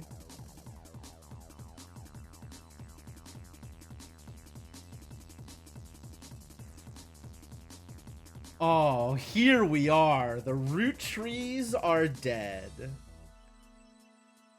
God, I really like that game. That game also really landed for me. Now I am in the unenviable position of needing to decide whether or not I liked root trees more than I liked type help. I actually think I liked type help better than I liked root trees. It is interesting that I played them both in kind of a similar time frame, right? I played them fairly near to each other.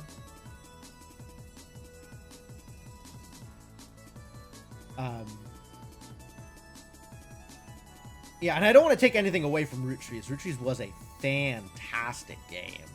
Really, really good. Really fun to go through all of the different pieces and the whole detective aspects of it. I like that so much of the Root Trees mechanics is trying to search on exactly the right terms to find the thing you're looking for. Like, that was actually pretty good. That was really pretty good the way it was put together.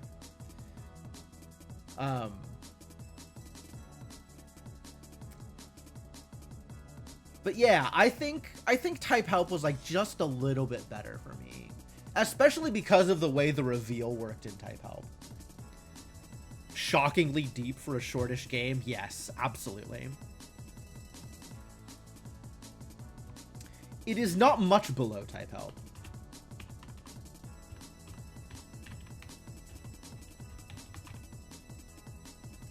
But I think it is very slightly below type help for me.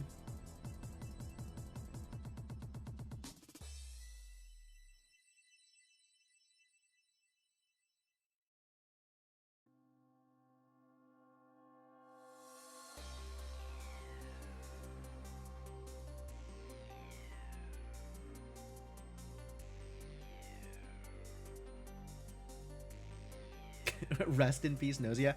I think Nausea is like straddling the line between S and A. But Nausea is also kind of a niche game, right? There are some things that have to go right in terms of what your approach to gaming is and what kinds of games you like. And I feel like Type Help and Root Trees are both just better games, especially in terms of the way that they land for what I want to get out of games.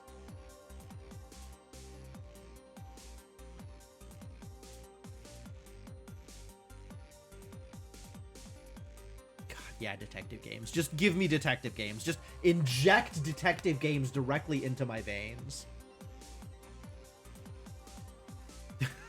So good.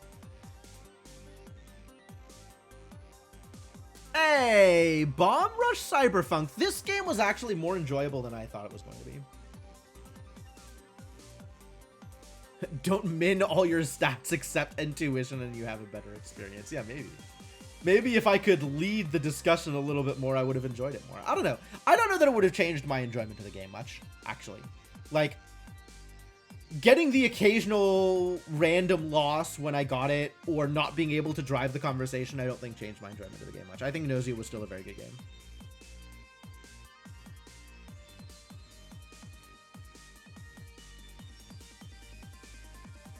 YouTube does a good job with the thumbnails, I think. This is a pretty good thumbnail for this.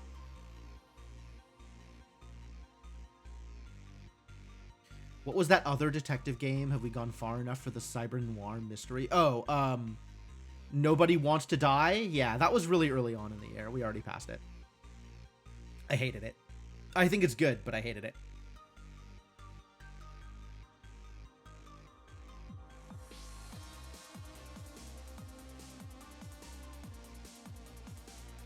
Agree on both counts. Cool, cool. Yeah, Bomb Rush Cyberpunk. I know I bounced off of Jet Set Radio for a variety of reasons.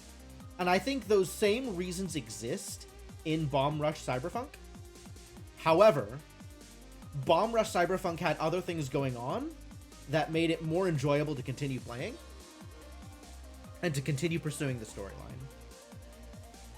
That said, I think it's about B tier.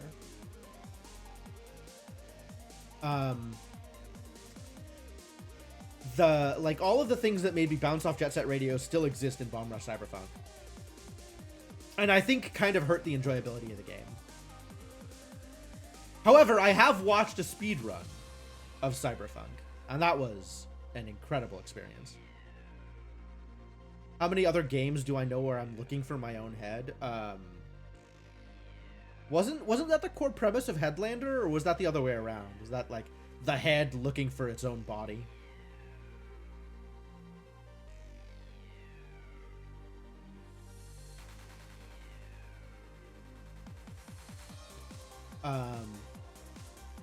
Headlander, you were a head looking for bodies. Yeah, okay. I guess not many is the answer.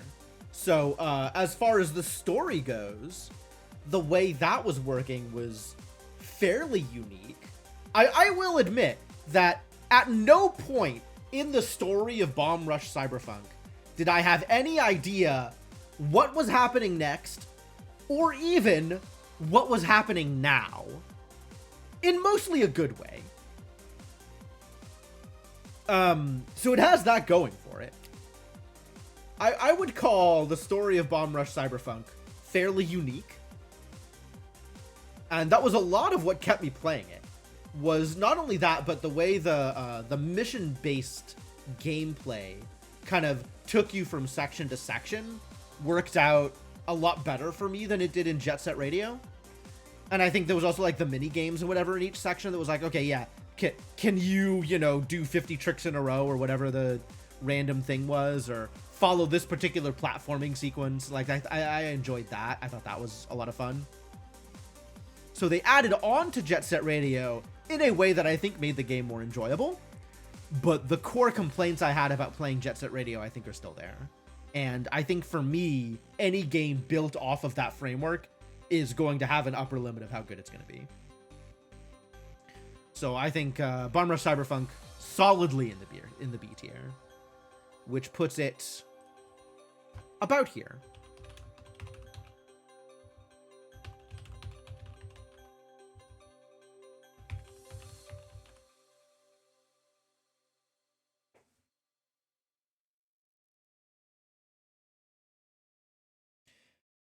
I think I do have to put it above Cat Quest, but I do want to say I think I enjoyed Cat Quest more than I enjoyed Bomb Rush Cyberpunk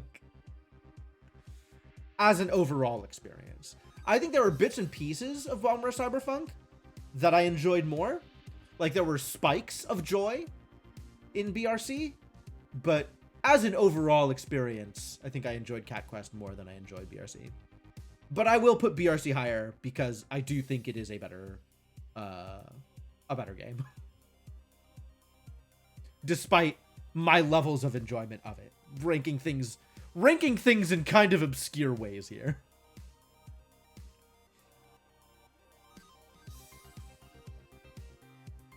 But also, every thumbnail for Bomb Rush Cyberpunk is an explosion of color. And I kind of love that for it.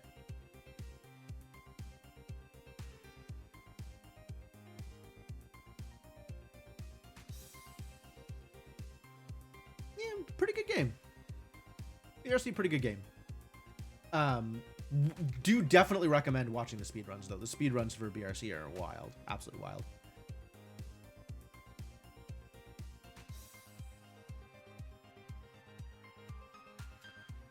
I think all of the auto-generated thumbnails for Blueprints are like these item discovery, presumably because that's where, like, there's good contrast. Oh, no, this one isn't. This one is the dartboard. And this one is the souvenir shop, which is also like a good thumbnail to kind of indicate where the player is for gameplay. So I think that's actually like a surprisingly good choice. But like This diary key screenshot is actually like a really good thumbnail for a Blueprint stream. Text detection? Yeah. I think text detection is part of it. I think contrast is part of it.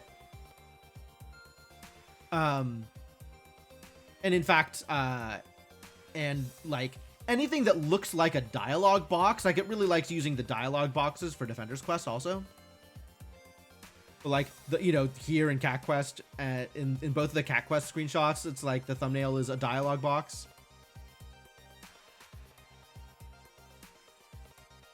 Yeah, it's interesting.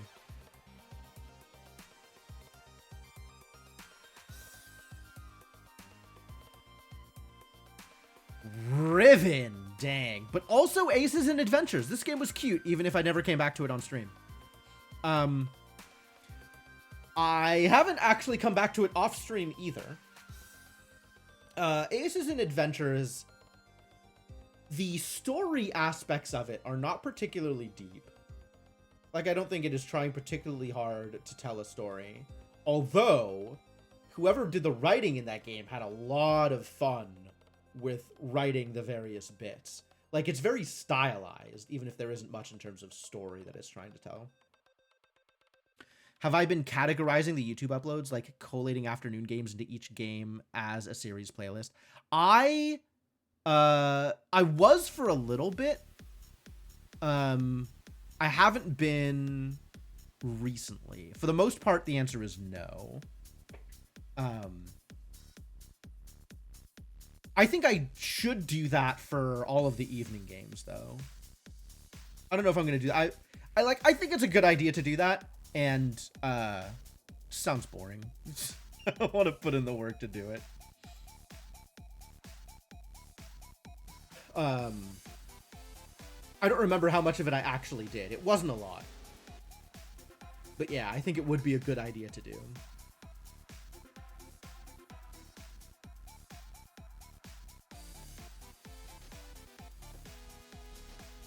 Yeah, Aces and Adventures was cute. There ended up being just a drastic amount of meta progression in this game. To the point where... unless organizing videos is fun. Not exactly, no. The meta progression for Aces and Adventures was at the point where I very quickly felt like I could only play the deck that I had put meta progression into. And trying to get other decks up to speed was gonna be enough of a process that I needed to play the deck that I had progressed more in order to be able to progress the other decks to get them to the point where they're going to be playable.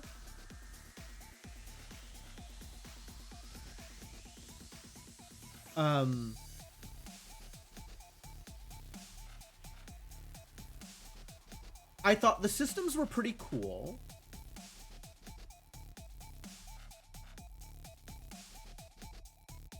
And overall, I think I enjoyed the mechanics of each individual run. And there's still more content in that game for me to see for sure. But yeah, the meta progression is such a grind.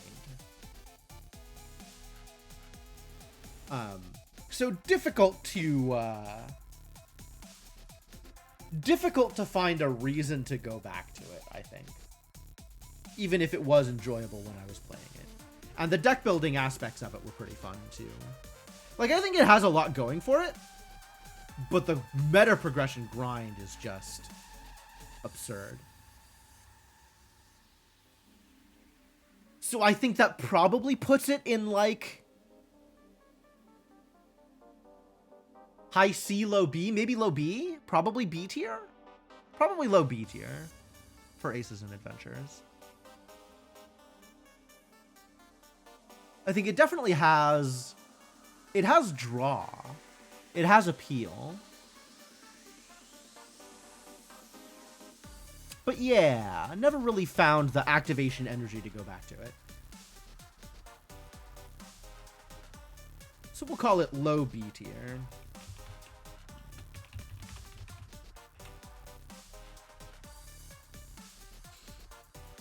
And Riven.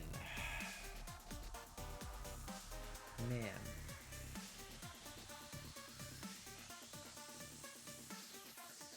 How are we gonna rate Riven?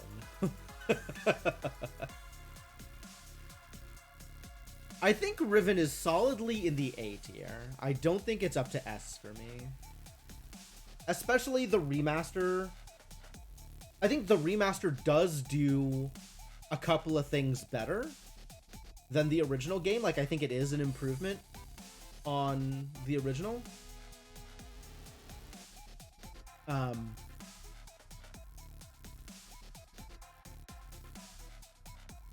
And I definitely enjoyed the puzzles that it was presenting, especially the newer puzzles in the game. Like, I thought that was pretty cool.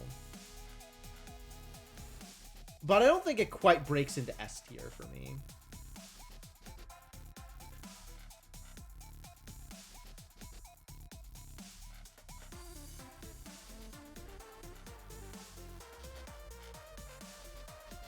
The one colored orb grid with a missing button for an hour. Yeah, that was...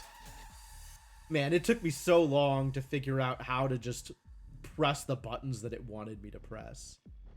Not even, like, solve the puzzle correctly. Just on a mechanical level. Okay, I feel like I've solved the puzzle. What next? Oh, boy. I guess in that respect, it was true to the original experience. Walking past a lever over and over. Yeah, I think that puts...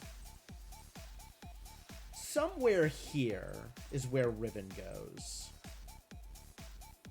I'm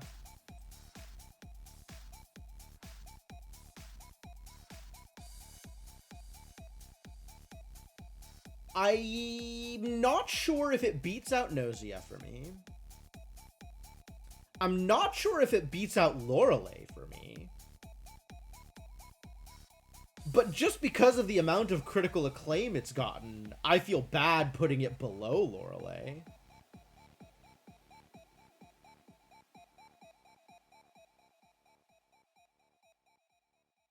So I kind of want to put it in 4th.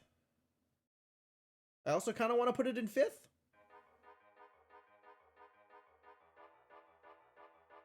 And then there's also, like, the comparison between Nausea and Riven. Like, is Riven a better game than Nausea? Maybe. I feel like I enjoyed Nausea more than I enjoyed Riven, though.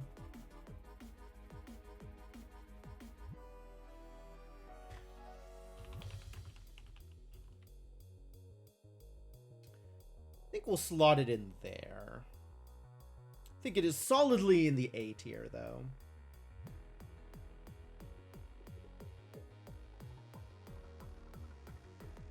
And Nausea, I feel like, is straddling the line between S and A. And Linelith, I feel like, is low A. I don't know that I want to put markers here for, like, S, A, B, whatever, like I am with the afternoon games. But the afternoon games, I feel like I have a harder time ranking among themselves, which is why they're doing it this way. And the evening games, I think, is easier for me to be like, oh, I like this game more, I like this game less, and compare it.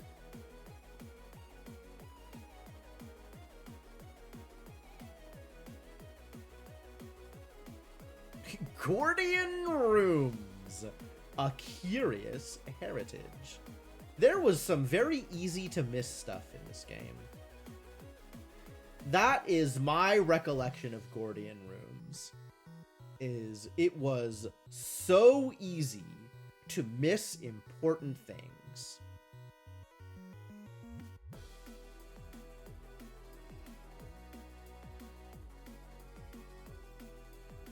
And I think that was deliberate. Like, in some cases, part of the puzzle solving was, did you find the thing that you needed to find? And that was intentional. Because they played around a bit with stuff being deliberately obscured. Was that another Da Vinci Pixel Hunter? Kinda, yeah. I think it felt very similar to that for me.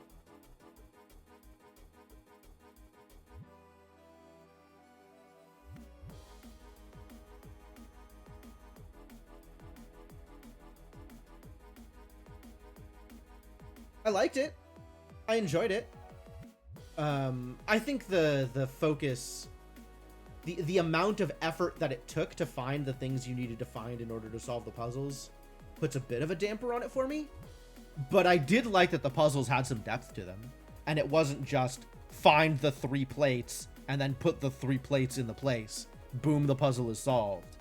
Like, there was actually thinking that needed to be done in terms of arranging things and, you know, ordering things and like actual puzzle solving in the game, as opposed to just, you know, trying to think of like what else to compare it to. I think Da Vinci is a good comparison. I think they're actually very, very close to each other in terms of what they're trying to do, and very similar to each other mechanically also.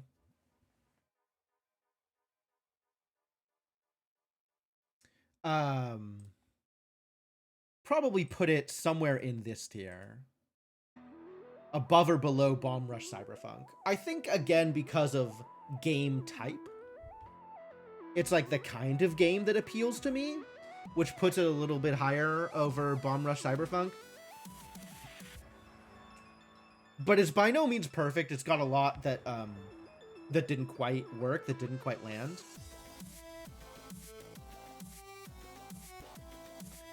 So it's a little bit of a... Do I want to put it in 7th or 8th?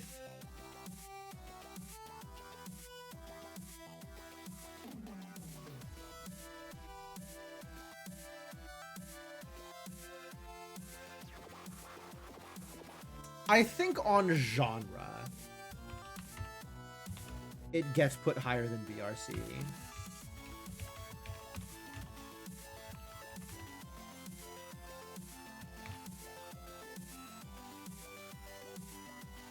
Because it is the kind of game that I like in a way that Bomb Rush Cyberpunk isn't.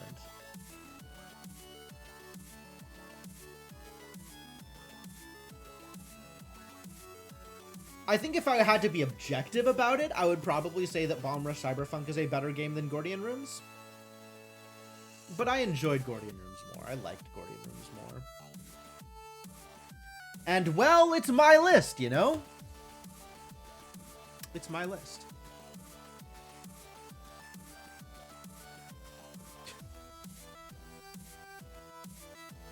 Two more games added to the list. Hero U, Rogue to Redemption. This game flopped. Was Blade Runner so bad it didn't even make the list? It's on the afternoon streams.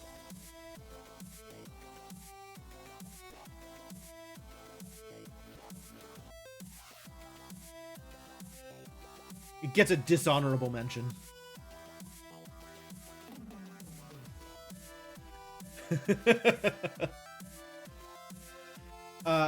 Yeah, Hero U kind of flopped. I thought I was going to like it more, and I thought it was going to appeal to the stream more.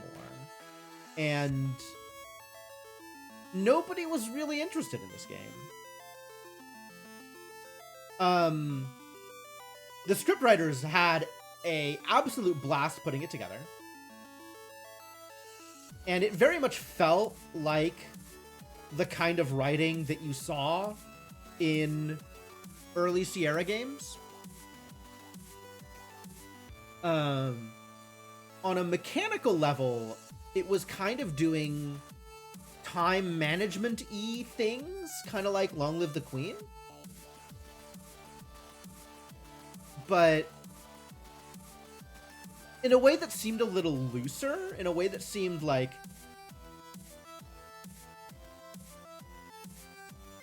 not as integral to your progression.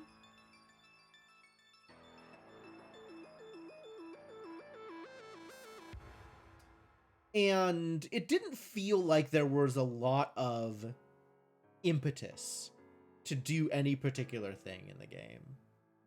Like, focus on, you know, sneaking skills, or focus on lockpicking skills, or focus on fighting skills. Or, like, I didn't really feel like I had a reason to do any of the things that I could do. Which I think is a lot of what ended up driving me to drop it. Was like, I appreciated the writing, but the game didn't feel like it was going anywhere.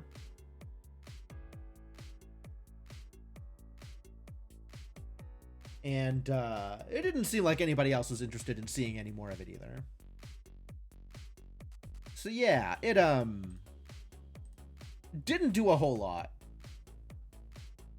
I liked it more than Nobody Wants to Die. I think Nobody Wants to Die is a much better game than it. So this is me being more objective than subjective.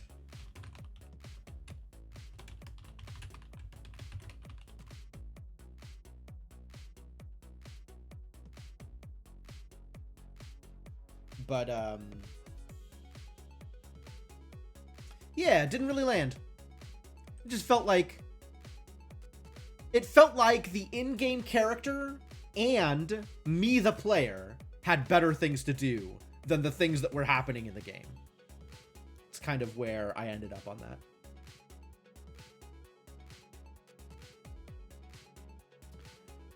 And then there is Toho Mystia's Izakaya. This one was fun, actually. Inkling gifted me this one. You gifted well, Inkling. You did well with this one. We didn't end up playing nearly as much of it as I kind of expected. I always thought I'd end up going back to it a little bit more, and we didn't. Maybe this goes on the revisit list. And I'll have to, again, spend like the first 30 minutes of stream remembering how to play the game.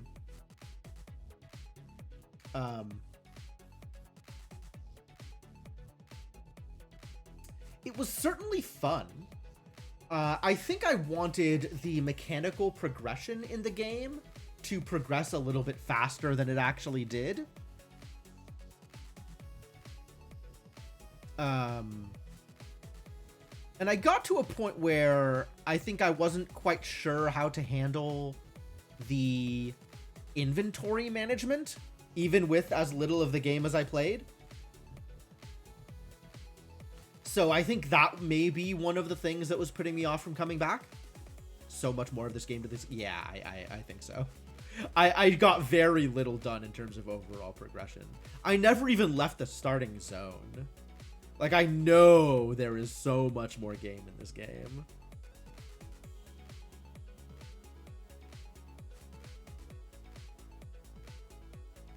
But, yeah, I think I do want to revisit it. I think I enjoyed it. In terms of ranking, it probably goes into A. I think it's maybe not as polished an experience as some of the games in A, but it does have a lot of charm to it. And it feels like there should be a lot of depth to it that I just didn't get the chance to experience. So I think I'm going to put it here.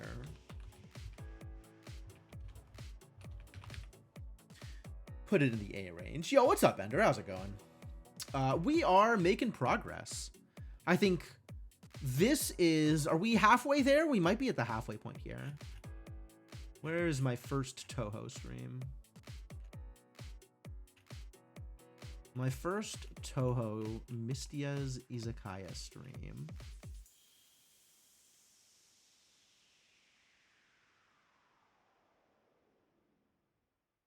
was June?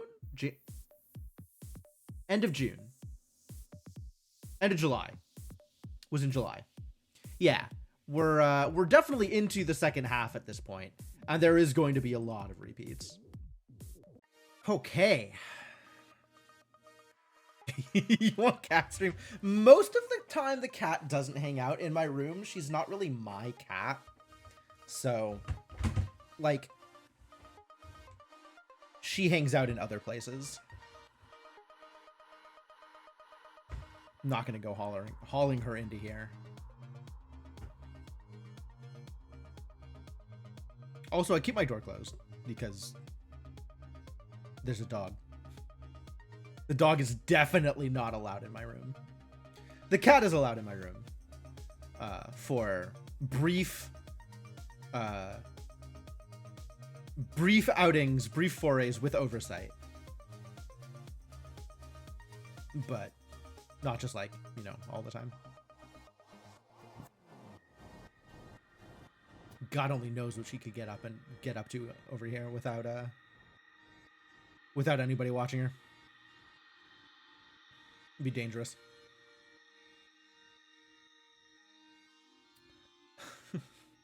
Speaking of dangerous,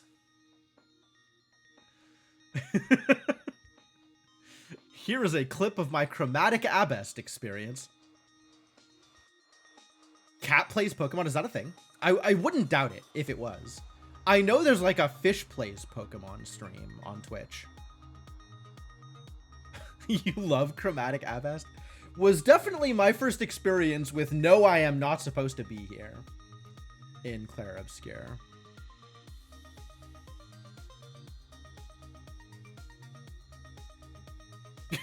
Asbestos creature.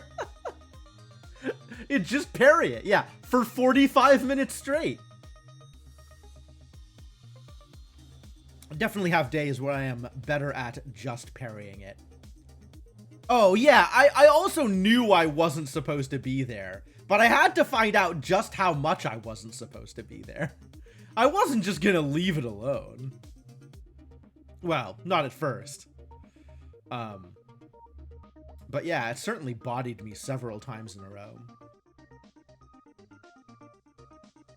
Has very strong you are not supposed to be here vibes. It really does. You stayed anyway and killed it. Really? Early on?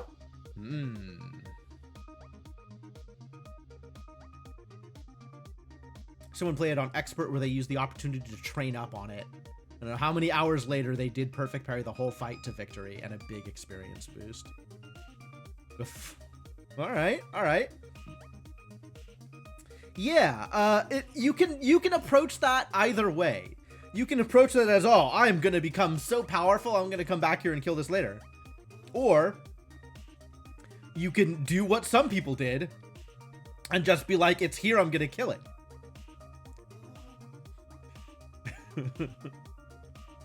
I remember having a similar experience, although not to that degree, in one of the Darksiders games. Darksiders? Darkstalkers? Something. Not Darkstalkers. Darksiders, I think. There was a boss that I was definitely not ready for, but still spent, 10 plus attempts to go in and just killed it anyway. Yeah, if one hit kills you, then don't get hit. Correct. In other games, I'd have been the one to stick around until I beat it. In other games, there's not usually that much disparity between how much you can do when you find it and how much you're expected to do in order to be able to beat it.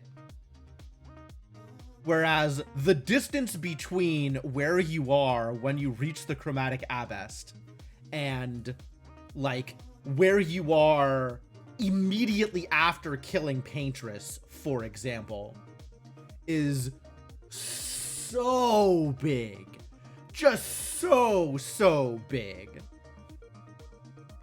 And even at that point, chromatic abest does not rate on the scale of monsters that you need to come at after having gotten painted power. Right? If you look at, the mobs in the Reacher, or you look at the mobs in, that one dark beach area, or whatever, right? Just like regular mobs running around that one dark beach area. And compare those to chromatic abest. Right? Like, the difficulty level of the chromatic abest compared to anything in post-game is still so low. But it's still so high compared to where you are when you first find it. Dark Shores. Yeah. Anyway, Clair Obscure was a goddamn masterpiece. It was so good. Such a good game. Absolute banger. Expedition. How do I spell things? Great.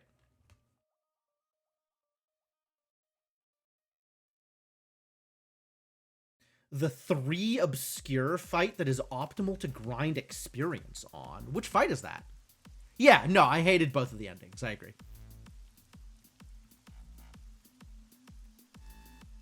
Is that in Dark Shores? I thought Dark Shores had all of the, not lamp masters, but whatever those idiots are with the fingers for faces that are not lamp masters, who also have fingers for faces.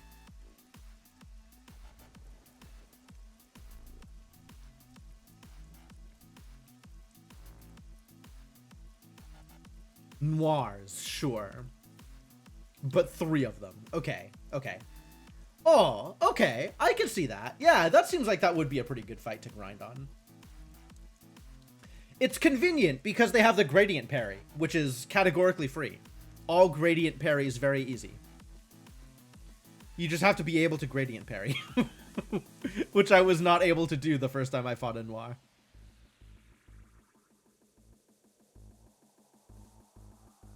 But yeah, I could see that being a good fight to grind on. I hadn't thought about it.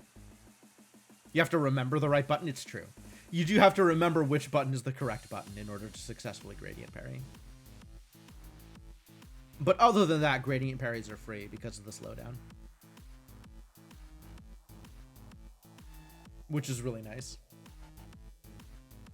It's interesting how the window that it gives you to do a parry is in frames.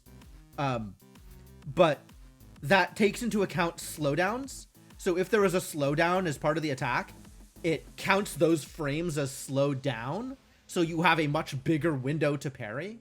This is most noticeable with, there's a mob in Zone 1 that has the, like, range damage mechanic, so it dodges a lot, you have to shoot it. But it does a bunch of slowdown during its attack, which means you can just react to it, and the window in which you can react to it is much, much bigger than any other attack in the zone because of the slowdown. Which I think is neat. I don't know if it's good, but I think it's neat. Yeah, I have a bunch of Clair Obscur coming up. I took a bunch of, like, individual highlights in Clair Obscur also. So, if you want to see random highlight videos for Clair Obscur, I think I posted most of them in the highlights channel in my Discord. But also, they exist on my YouTube. Personally, you prefer the Verso ending? Okay, I prefer neither. I think both of them are terrible. Both of them are absolute tragedies, and Verso and Mael are both terrible people. I'm not going to get into the nitpicks of, like, which one I would rather have, because they're both awful. But yes, I prefer the Verso ending if I have to pick one of them. I agree.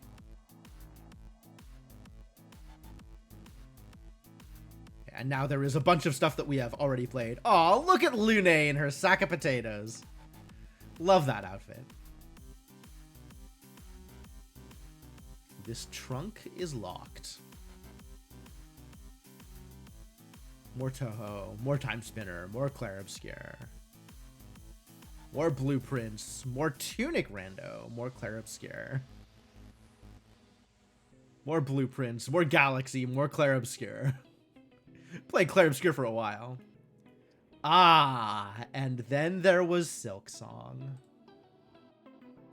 In case anybody is curious, yes, number 1. I think Silksong is my game of the year. Shocked. Yeah, absolutely. You should be shocked. This is a very controversial opinion that I am having here, which is that Silksong is very good, and I enjoyed it a lot. That is my opinion of Silksong.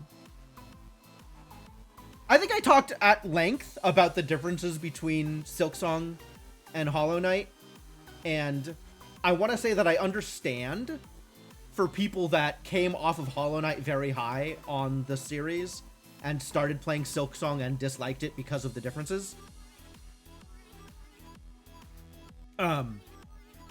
That said, they didn't bother me, and in some cases made it a better experience for me personally. Silksong is great.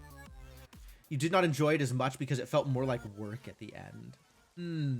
That's interesting.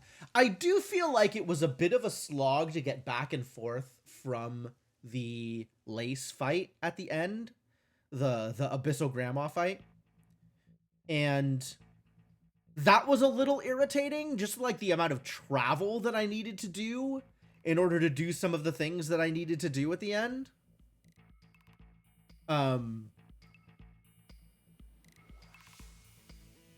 Also, like, the final badges, maybe, are not really things that I want to go for. Like, those are definitely grindy things in order to do them. That said, you don't need to get those badges for 100%. So, in terms of what the game was asking for you in order to get 100%, I think it was completely fair. Ratio of boss fight to exploration got way too high in Act 3. Okay, okay. This tells me that you and I are looking for different things out of the game, which I think is fair. But yeah, I mean, that absolutely explains why you might have had a different experience than I did. Why you might have felt differently about the game. People complaining about double damage pisses you off an unreasonable amount. Like, heal for 3. That one is a little interesting because, yeah, you heal for 3, but it takes your entire bar, as opposed to in Hollow Knight where you heal for 1 for a third of your bar. So in Hollow Knight, you needed to spend more time in order to get the same amount of healing, but it was the same amount of healing for the same amount of resources.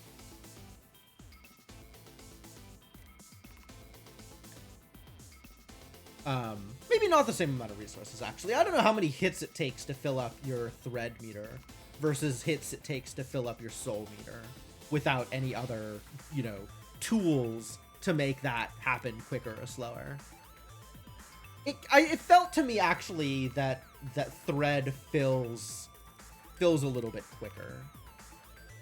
Silk felt a lot easier to get than soul. Yeah. I think Silk is easier to fill up that meter and get to a heal.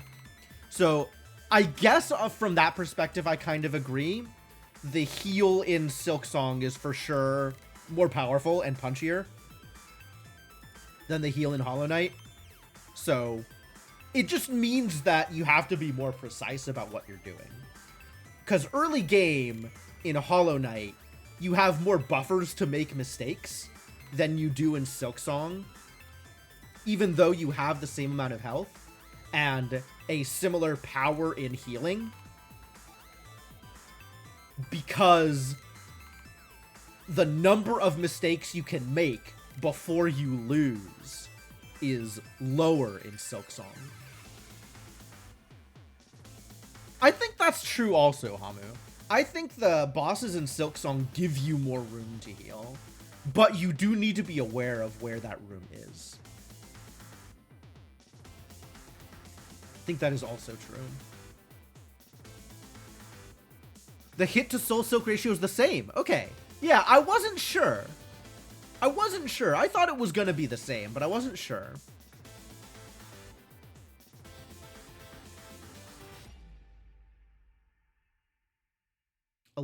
Okay, so 9 hits in order to max your soul meter. And I guess 9 hits in order to get a full heal with thread, with silk. Believable.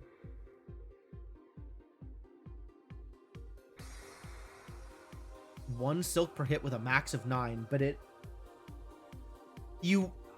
keeps track of it in increments smaller than 1, though. Even if you gain them in increments of 1.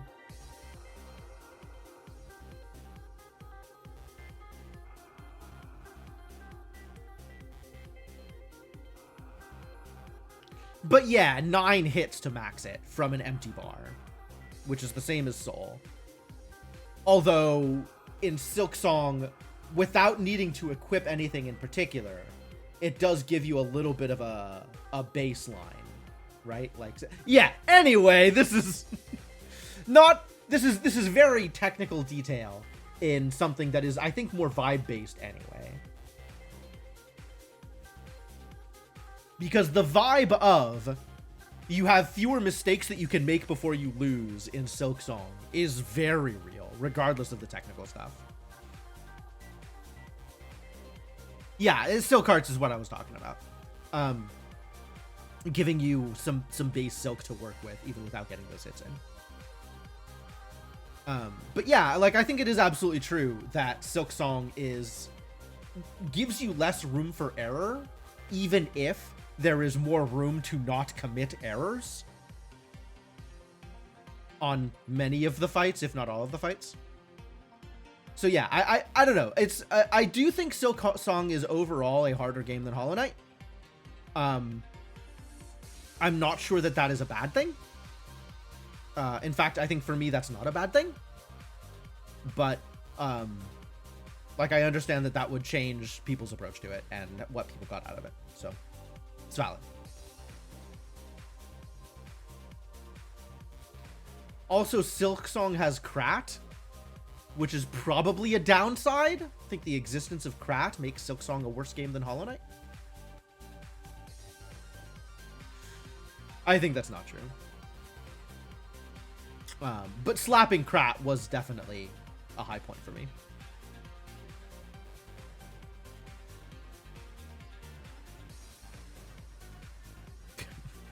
Yeah, you do get to slap him. That is absolutely true. That is an upside. Silk Song. Hades. I did play Little Nightmares. Little Nightmares is interesting.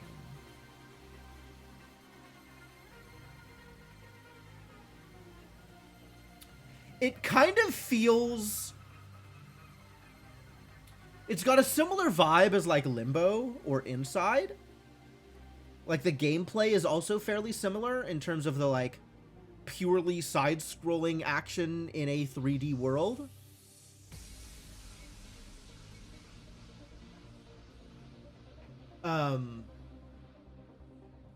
It did a bit more with the environment in Little Nightmares than it did with like Limbo. You got through Silk Song. All right. Have a good night, Hamu.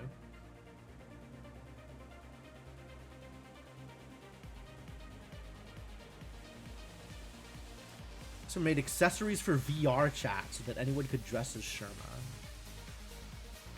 With the hat, the needle, and the bell. That's cool. That's very cool. Yeah, Silk Song absolutely captured the imagination of a lot of people, which I very much appreciate. Like,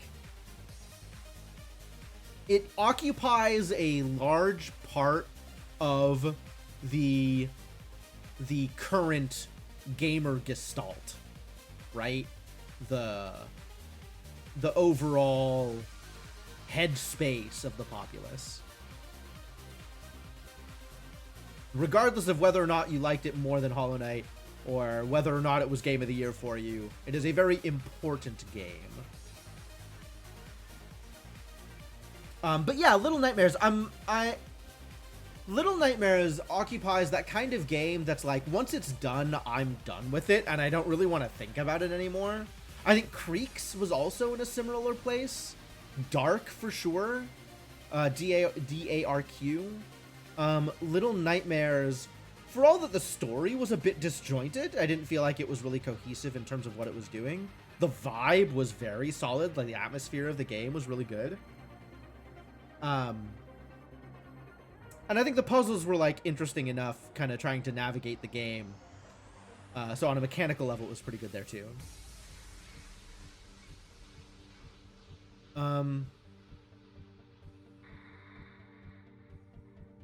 So I think it's above the filler level. It's probably like in the high sort of B range for the genre it's in. Maybe high B, low A for the genre that it's in. But it is still in the genre that it's in, which is not, you know, not what I'm looking for. I think it probably puts it in the B range. Which is like here-ish. Probably around the Cat Quest position. Like, it's better than Cat Quest in terms of like where it fits in its genre. Like, Cat Quest feels like a filler game, and Little Nightmares feels like more than a filler game. But it is absolutely a game in a genre that I usually don't play much, and that knocks it down a little bit for me. Has a lot of fans, though. The Little Nightmares series as a whole has quite a few people that are kind of obsessed with it. I'm a little surprised. Like, if you look at how many views each of these various videos get, most of them don't break into double digits. And Little Nightmares got, you know, 37 views since I uploaded it 3 weeks ago. Which is a big number for that kind of game. Well, I don't know if it's a big number for that kind of game. It's definitely a big number for the kind of views I usually get on my VODs. So that tells me that people are looking up that kind of content. Yeah, that's true. It could be some amount of like the titling helped also. I don't know. Maybe I'll look up analytics for it. You could do that. I'll do it later. Think about it later. More Silk Song stuff, more Hades stuff. Deck of Haunts! Here we go. Yeah, this is where my upload stops, so we'll switch over to the Twitch VODs. The highlights that I haven't made yet. Deck of Haunts was interesting, actually. I think this is a game that I might continue to go back to. Your good contribution to the year. Yeah, Deck of Haunts is fun. I'm not sure how much I will intend to go back to it, because for all that I think conceptually it's cool, I think the execution is a little, it could use some more polish. And I definitely have some UI issues with the game, just the way that my experience with the game has played out. But it is fun to kind of put it together. It feels a lot like Blood Card, actually, is what it feels like in terms of the sort of overall execution level of the game and the kinds of builds that you can put together and the power level that you kind of get to. And Blood Card I liked because I think Blood Card I liked more than I liked Deck of Haunts because of the absurd power scaling. Like, if you got a deck that came together, you were just untouchable. It was absurd how good you could, how strong a deck could be in that game with the various combos that they had available.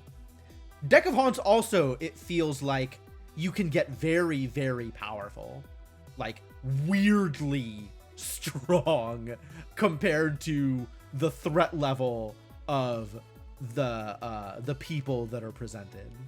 And I wonder if that's because it's designed to go up to higher difficulty levels. So the difficulty level that I've been playing at, kind of the entry level, is entry level as opposed to, you know, what the game is supposed to be played at. It definitely feels like there's some Ascension level stuff that I never really got into. So I think that would be interesting to kind of play around with and see how much harder the game is going to get, because the synergies and the builds and everything are kind of cool, but on a difficulty level, the game feels like a free roll at the level that I've been playing at.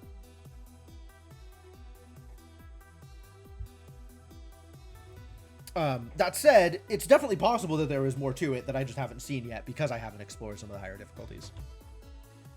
So, yeah, all in all, a game I think I intend to go back to. Definitely been an enjoyable experience.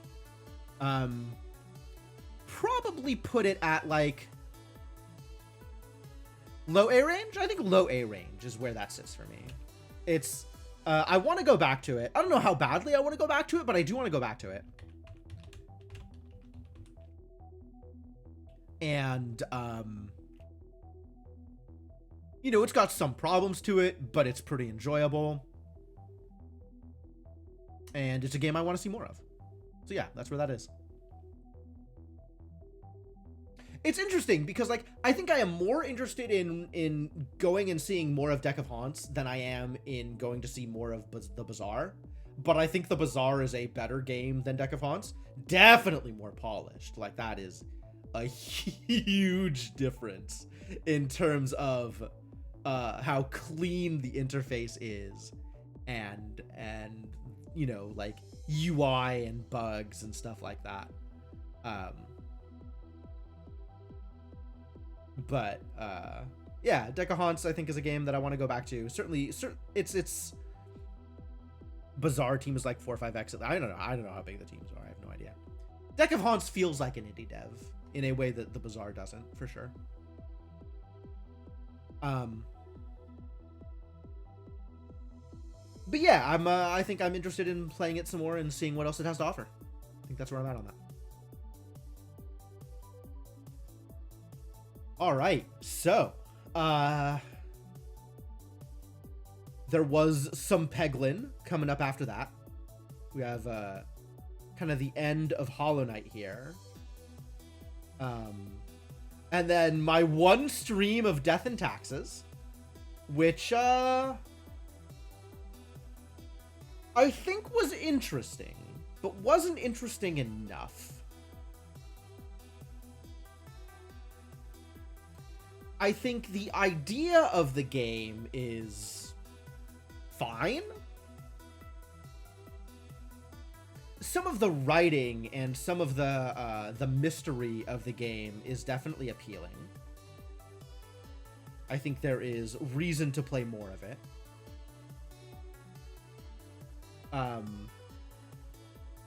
But it also kind of didn't land for the stream. I think people weren't super interested in watching it.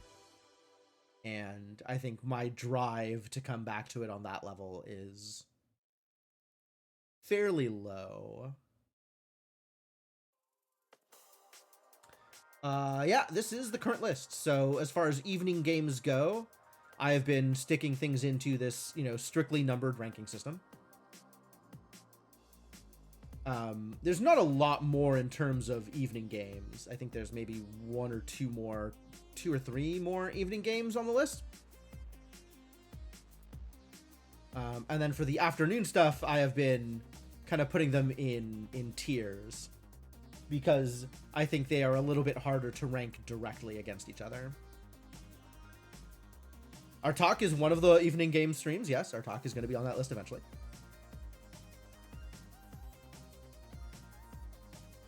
And then I have this Revisits, which I don't know that any of that is going to happen, but also haven't hit Golden Idol yet, correct? This is mid-November is where we're at. Blueprints feels a bit more like it was an evening stream game than an afternoon stream. I think Blueprints was always afternoon. Silk Song I started in afternoon because I wanted to start it, and then moved it to evening stream once I was done with Clair Obscur. Blueprints has had a lot of stream time though, right? Like, we looked at the numbers here. Blueprints is 11% of my stream time this year. My second most streamed game behind Islands of Insight. 116 hours of Blueprints this year.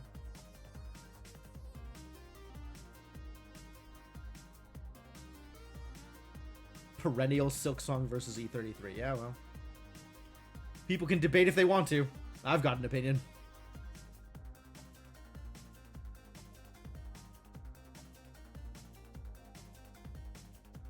But yeah, Death and Taxes I felt like had a bit more depth than we got to, but again didn't catch the interest of me or the stream enough for me to keep playing it, so I kind of dropped it. So it's a little hard to give it an actual ranking, just because I only played the one stream of it and didn't really get any further in. I don't think it's where Hero U is at, because I guess the same experience applies to Hero U, right? I got one stream in and dropped it.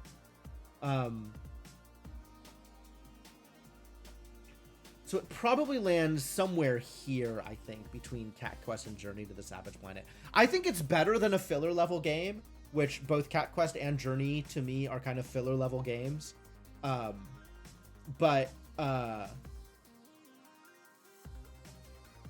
Yeah, I don't know. just didn't quite deliver, I guess.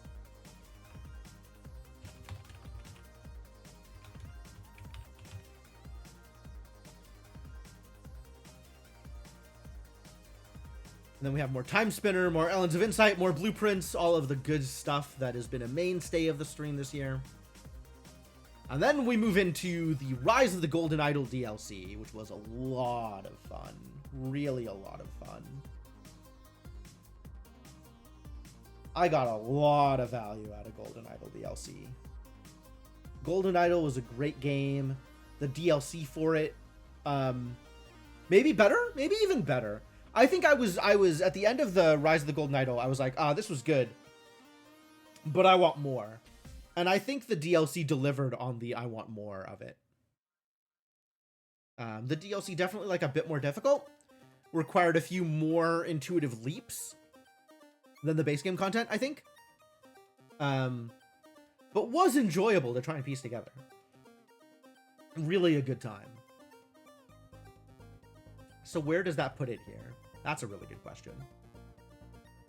I mean, I don't want my, like, top X games to all be detective games, but, man, I think a lot of the top X games are certainly going to be detective-y games. I don't think I put it above Root Trees. I do think I put it above Nausea. So I guess this is it.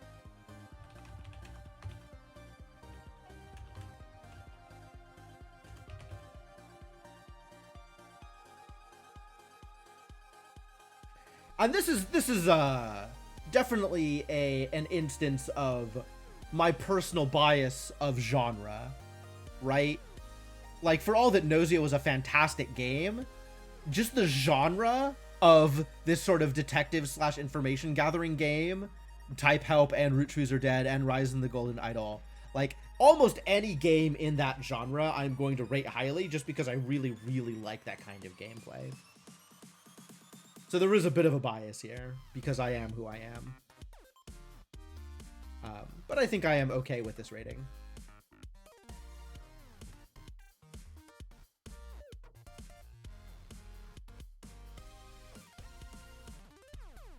More Tunic, Rise of the Golden Idol, Silksong, Blueprints. And here we are with Once Glorious Artak.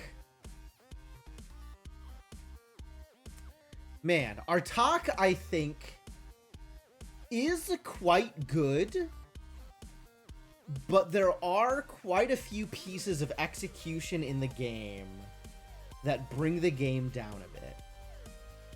It's something that needs a bit more polish.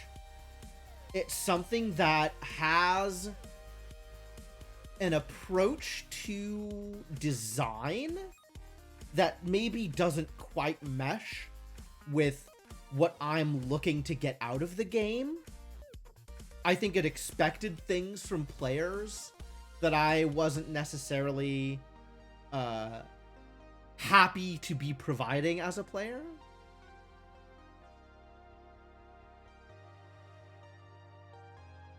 The dev showed up and low-key argued with me about puzzles being easier than players thought. Yeah. It didn't come across to me as arguing, but for the dev to show up and be like, "Oh, you haven't solved that puzzle yet?" Yeah. Most players took a while to solve that one, and I'm not sure why. Because I thought it was going to be easy. And that is an interesting statement to make. That is a very interesting statement to make.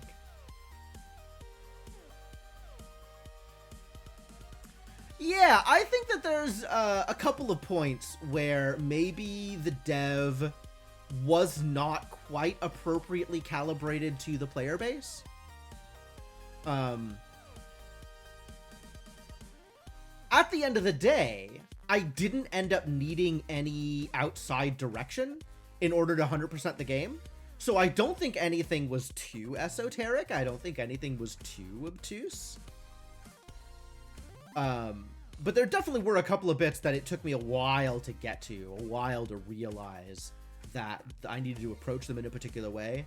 And there were definitely several moments where I was stalled a bit And I don't remember if in those moments I needed direction in order to come back to the right point, or if after, you know, a half hour to an hour of stumbling around, I finally figured out where I needed to be. Something like that. And I was a little annoyed at the execution on the beast, like the way the beast was implemented. Yeah, the compass thing being a map, like, okay, I kind of see it. I kind of see it. I a little understand that it is a map. That makes some amount of sense. But yeah, it's like, I definitely, from the first stream at least, seeing that compass thing and being like, it looks like it is trying to convey information, but I don't know what information it is trying to convey. And I don't know that I necessarily would have gotten that at all. Yeah, and it wasn't, right, exactly. It wasn't necessary for the game, right? I don't even know that it was helpful. I think it was just an interesting piece of, like, side information. Presumably once he implements an actual map, that will be pretty helpful. And it sounded like the goals that he had for the game were all along the lines of the complaints I had. I think that I don't know that he's necessarily going to change how the beast is implemented. I feel like the beast business could be changed and would be better for being different. And it sounds like he's mostly abandoned that as like, okay, it is what it is and you can turn it off if you don't like it. Which, like, that's not great, but whatever.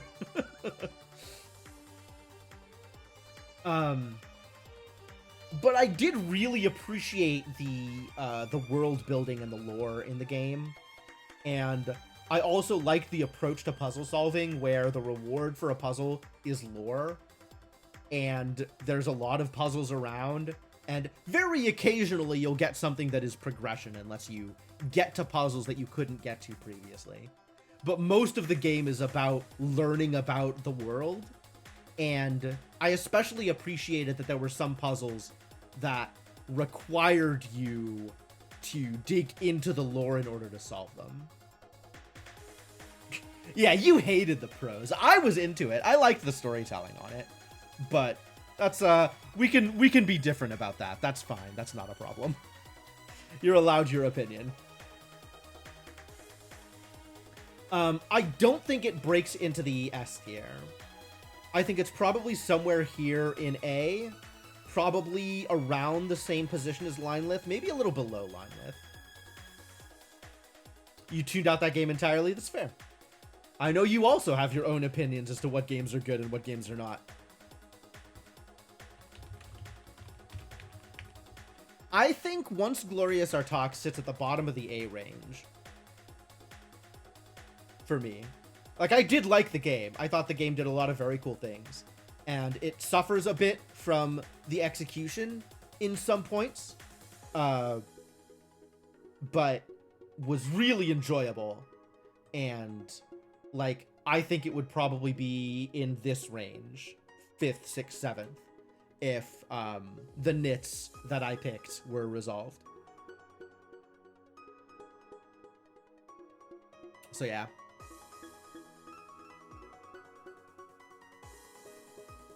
Yeah, and that's that game.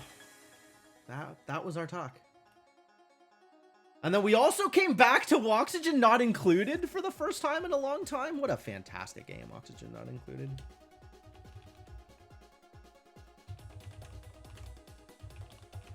I'm going to italicize that as a revisit, but absolutely goes into the S tier for me. Prehistoric Planet is so good. It's pretty good. It's pretty good. Very interesting.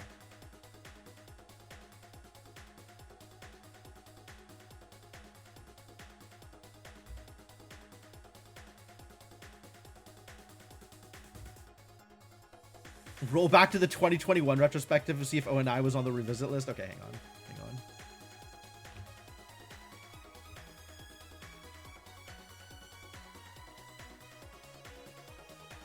2021 list.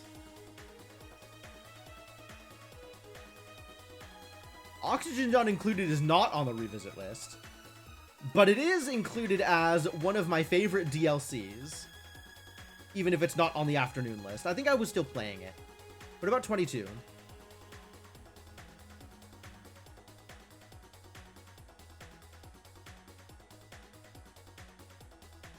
No, I feel like at some point I kind of fell off of Oxygen Not Included.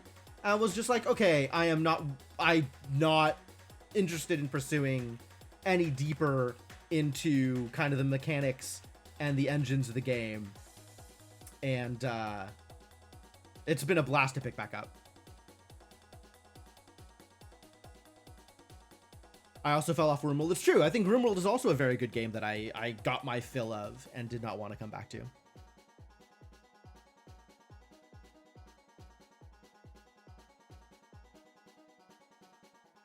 Is there a way to...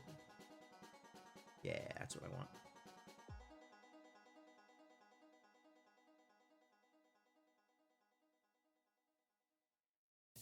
But yeah, Oxygen Not Included, fantastic. All time, have I found a game that was worse than Crossing Souls on stream yet?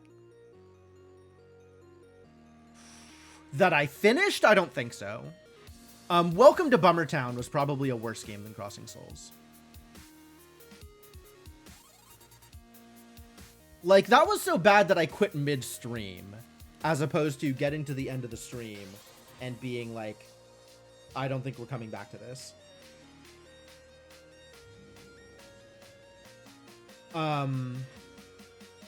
Frame Dragon's Odyssey was also kind of an F-tier game. So that probably is on par with Crossing Souls in terms of quality. That had entirely too much of the misogynistic side of anime in it. But that was also a game that, like, I finished out a stream and was like, okay, I'm done with this. As opposed to Welcome to Bummertown, which I got 2 hours into and was like, I don't want to play any more of this. Listen, just because the ending to Systems Twilight was super bad, doesn't mean the game as a whole was terrible.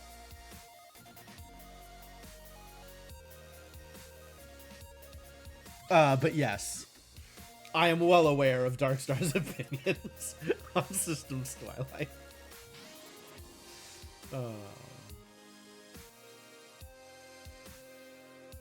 But yeah, our talk fits in there.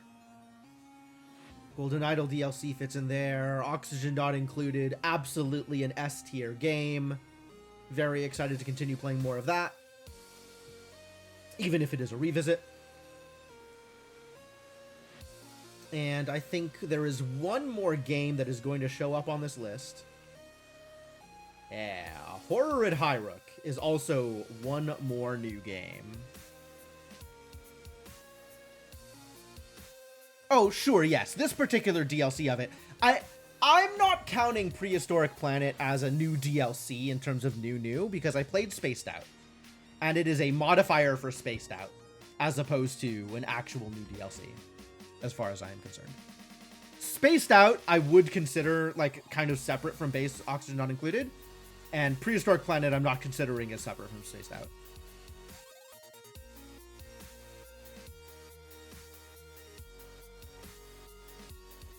You think PP is very different? Okay, fair enough. That's a valid opinion. It definitely gives you a different set of resources to work with, a different start. But yeah, I don't think it's as different an overall experience from base Spaced Out without Prehistoric Planet.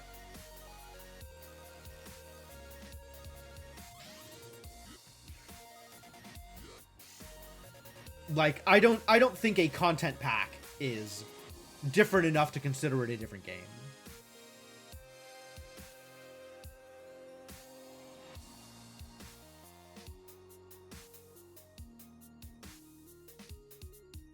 But yeah, Horror at Hyrule is going to be the last new game that we played this year. It's a full DLC. It's a content pack. It's Starting Planets. It is a DLC, but it's not a DLC the same way that Spaced Out is a DLC.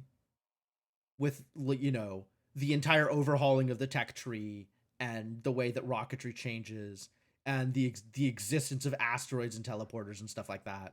Like, yeah, Spaced Out is a very, very different experience from Base ONI. And the way that Prehistoric Planet changes that experience from Base Spaced Out, I think, is a lot smaller. Anyway, I actually haven't gotten deep enough into the horror at High Rook to be able to tell how I feel about it. I want to play more. I am very interested in getting deeper into the game and seeing more of what it has to offer. I think it is not like there's some comparisons to be made between Horror at High Rook and the game that will not be named. I think also comparing it to something like Stacklands is kind of the comparison that I wanted to make going in. And it's looking like it's not that kind of game. You're not building resources in this game. There's not a sense of base building or resource gathering in the same way as those other games. It's more about getting the resources you need to get through the current difficulty lock. Trying to merge it with Darkest Dungeon. I mean, on a vibe level, yes, I think there is a Darkest Dungeon feel to it. But again, Darkest Dungeon is such a different game in terms of like it's run based and there's meta progression, etc., etc., etc. RPG elements, yeah, there's RPG elements in this game that there aren't quite in some of the other kind of more base buildy games. And it looks like it is trying to run you through a discrete narrative experience, as opposed to is letting you build a colony in whatever way you want to build that colony, right? Or letting you build your approach to whatever it is. Like, it feels on rails in a way that those other games don't. And I think part of that is the fact that there's limits to how much you can accrue. Like, most cards are unique. So once you have a card or a resource that boosts particular things, you can't get any more of that. It's not designed in such a way that you are intended to stockpile. And it's... So that I think that's really interesting. Because you aren't building up anything that you need to stockpile those resources for, right? You have your adventuring party, and that's it. You're not hiring more people. You're not building more base or anything like that. You just need to produce the resources to access the specific things that you need to access, which is a limit on the scaling in a way that the other games don't. I think that's interesting.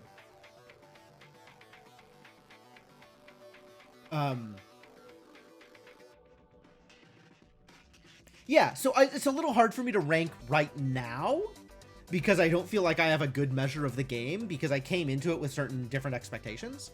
And now that I have played some of it, I kind of want to see how well it delivers on the things that it's actually promising because I don't have a good sense of that yet.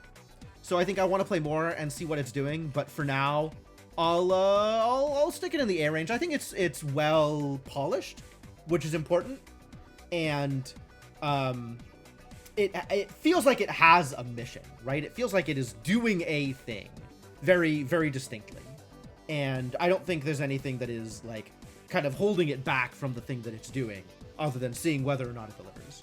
So tentatively low A, high B for Horror at High Rook.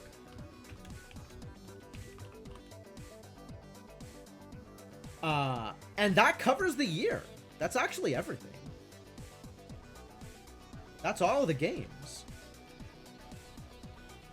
So I have my evening ranks here, top to bottom.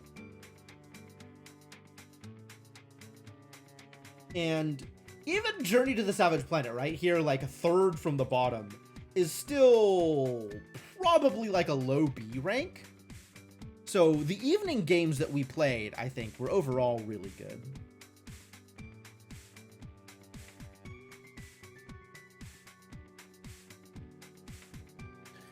I probably put the cutoff between A and B here. I think Artak is kind of straddling the A-B line. And then Nausea is straddling A and S.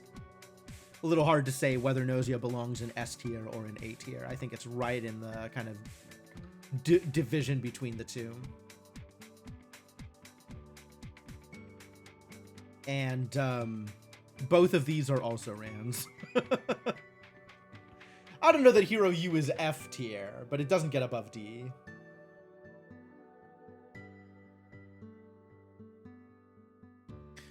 And then I have my tier list for afternoon games,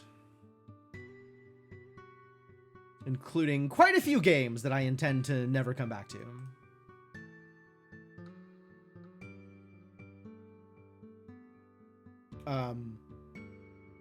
And then kind of additional notes. I was reminded that Dungeons of Infinity exists. So that's maybe a game that we'll come back and revisit, because that was a lot of fun to play. And then also, I think Cryptomancer maybe floated the idea of doing a Nausea watch party on Discord. Because I don't have anybody to watch the anime with. So that would be a good excuse to watch it, because I do want to watch it at some point. So maybe I will schedule a time where people who are interested can join me on Discord and we'll kind of watch it together. Because I think that would be fun.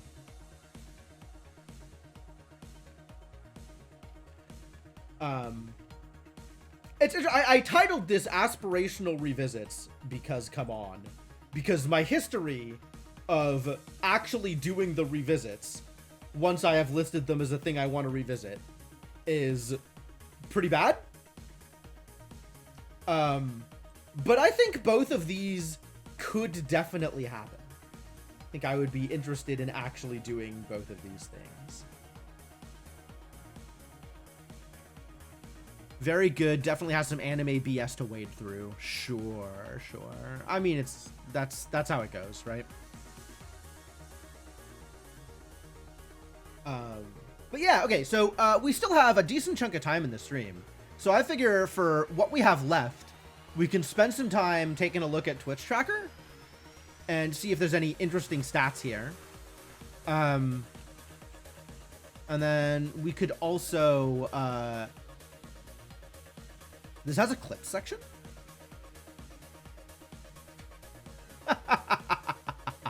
Okay, but what about this year? That's actually really cool. We can see what the most viewed clips are for this year. Oh my god, this clip though.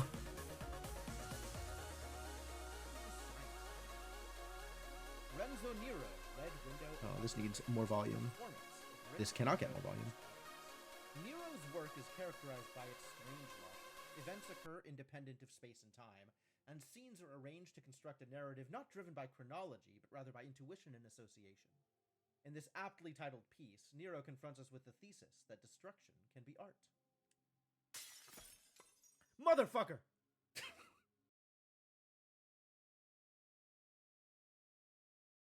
Lorelei and the Laser Eyes was actually an incredible game, alright? Lorelei and the Laser Eyes was really, really well put together. That game did some very cool things. Oh. And then a couple of like bugs from Time Spinner.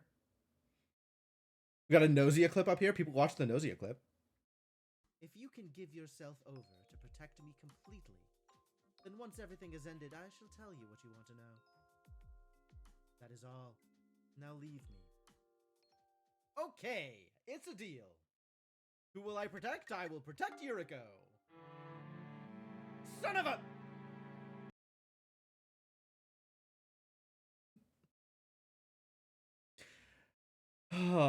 Nausea being Nausea. The game also had a couple of pure cinema moments.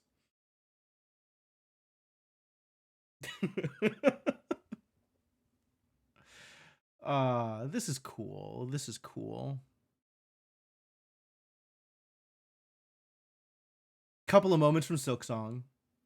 I don't think any of these are like particularly like cinematic the way that both of these are.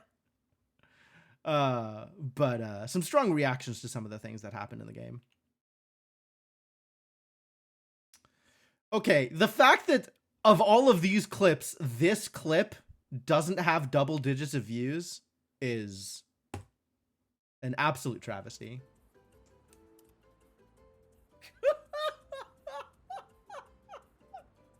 Why is Gustav's bulge so prominent? Oh my god. It's like a dowsing rod. People need to know about Gustav's bulge. Needed to be titled better? Yeah, probably.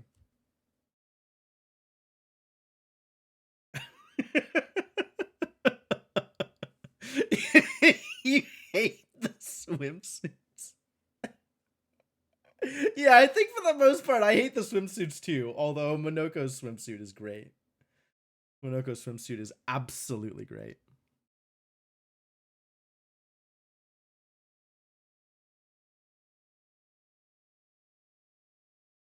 Yeah, a decent chunk of clips here. That's cool that this shows it on Twitch Tracker. I like this. Baguette Monoko, your beloved. All right, it's fine. Yeah, that's allowed. You can do what you want.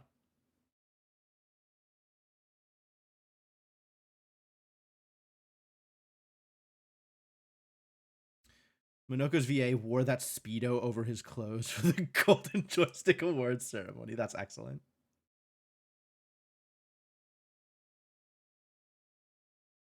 That's great.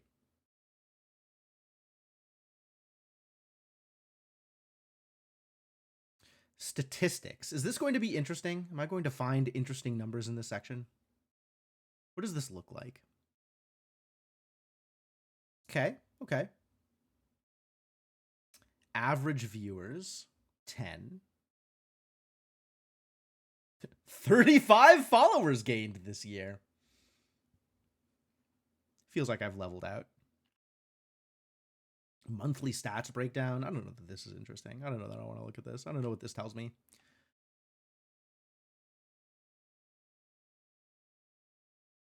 Streams by calendar day. Cool. The overview isn't yearly, though. It'll be like... So I guess the most interesting information is probably in here. Right? Nausea, actually still a named stream. More than 5% of my stream time was Nausea. 51 hours. That's a lot of Nausea. But yeah, Islands of Insight, Blueprints, Clair Obscure, Silk Song, Time Spinner is an interesting entry on this list. Hades 2 and Nausea. With the exception of Time Spinner, I think this is actually probably my best of the year. Like, this is completely fair. Time spent on stream does indeed indicate whether or not I like a game. I do like Time Spinner a lot, but I don't think it's fair to say Time Spinner is one of my best of the year. What game had the highest viewer count? That is a good question. So highest max viewer count was Nausea. Highest average viewer count was Brotato. But also, like, this is 2 streams. This is 1 stream. Peglin was only 3 streams this year. Most of the games are kind of in this same range, though. Right? A lot of, like, 15s, 14s, 13s.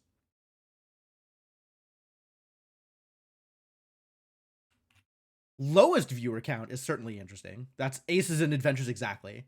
Cyberpunk also not a very high view count. I think I had a lot of different spaced out Cyberpunk streams. Oh no, only 1 stream this year. I finished up Cyberpunk this year, and I had 1 stream of it, and apparently did not get that much traction. Had 2 of the Mistia's Izakaya streams, and neither of those, that wasn't too big either. Would I say that Heaven's Vault or Hades 1 was the top ranked for me all time?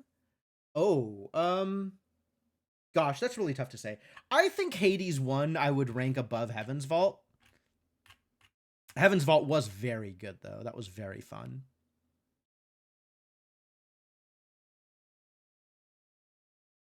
Yeah, my Hades streams, not a whole lot of viewers for those. Understandable.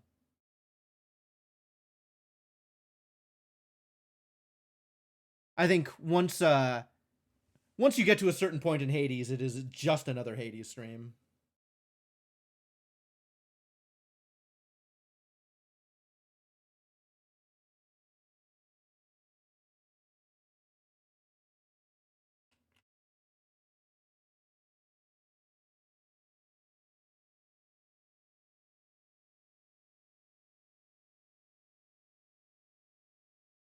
Oh, yeah, I didn't even notice that for Little Nightmares. I think people rarely unfollow me. I mostly haven't gained many followers either.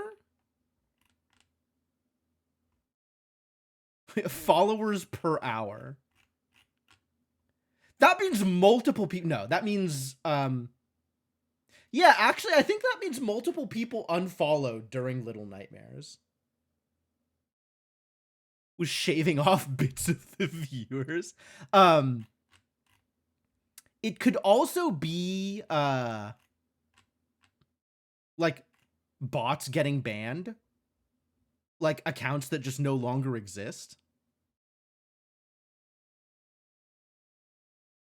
Fascinating that Gordian Rooms got me 0.2 followers per hour. But yeah, that is a fascinating statistic for Little Nightmares specifically. On that one stream, 3.5 hours. October tracks were when Twitch was banning a lot of bots. Yeah, that's fair. That's fair. And like the also the minus 0.3 is also due to the stream duration, right? During this Little Nightmare stream, I lost 1 follower. During the Hero U stream, I lost 1 follower. But the Hero U stream was 5 hours as opposed to 3.5, so it's minus 0.2 instead of minus 0.3. And I guess at some point, I minus 0.1 is interesting. So I lost 2, unless it just doesn't go below 0.1 in terms of like, it's not going to show 0.05. But for 18 hours, that is 2 followers if it's minus 0.1. But yeah, I think overall, like my follow counts just aren't high enough to see real numbers here. Like you know, 3 or 4 years ago, I got my 1,000 follower metric. Like I hit 1,000 followers, and I'm still below 1,100 followers. Like that's not. It's just not moving much. I think a lot of the people that were going to find me have found me. And every once in a while, you know, I'll play like a good puzzle game and somebody be like, ah, you played this puzzle game that I like. I am going to go through the rest of your content. But even still, it's like ones and twos. It's not very common for that to happen.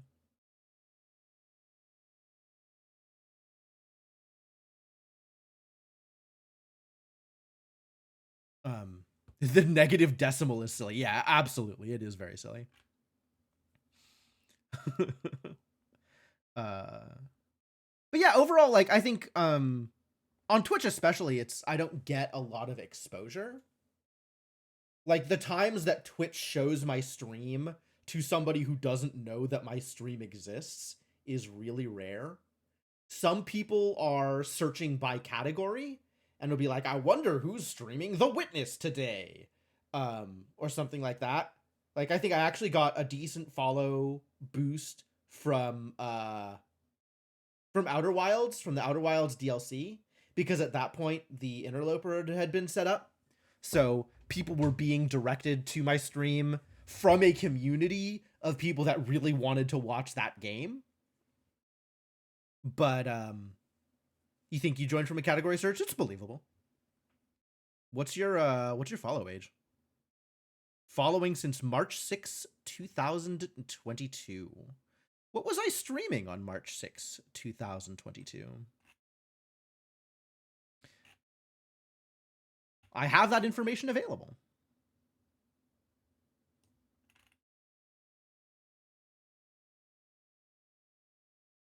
I don't have that information available. That was before.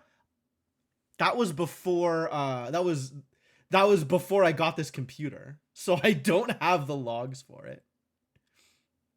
You know, you did, even if it was all the way back in 2016. Yeah, you joined because of Talos Principle, right?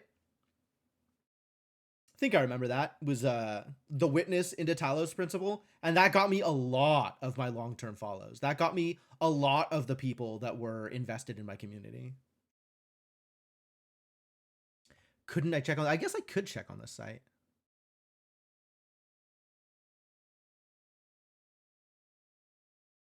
Let's look at March 22nd, 2022.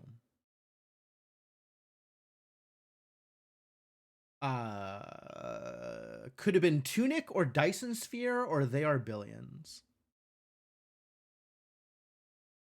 My guess it was either Tunic or Dyson Sphere. Was Tunic? Makes sense.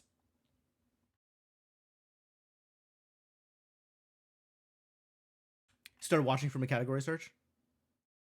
Yeah, you were a lurker for a while, Moradin Smith. I remember your name showing up in the logs for quite a while before I heard anything from you in chat. Yeah, I think most of the people that find me from category search because the exposure for small streams is really garbage. Like, I'm never going to show up randomly on the front page for people. I think there are a very few people who my stream gets surfaced to from a "you like streams like this" feature. Um, but I couldn't tell you any time that I've clicked on anything that's shown up as a result of that feature. So I don't know how often anybody else clicks on that particular sidebar. It seems unlikely to me. I think I've maybe clicked on like one or two of those streams ever in my life.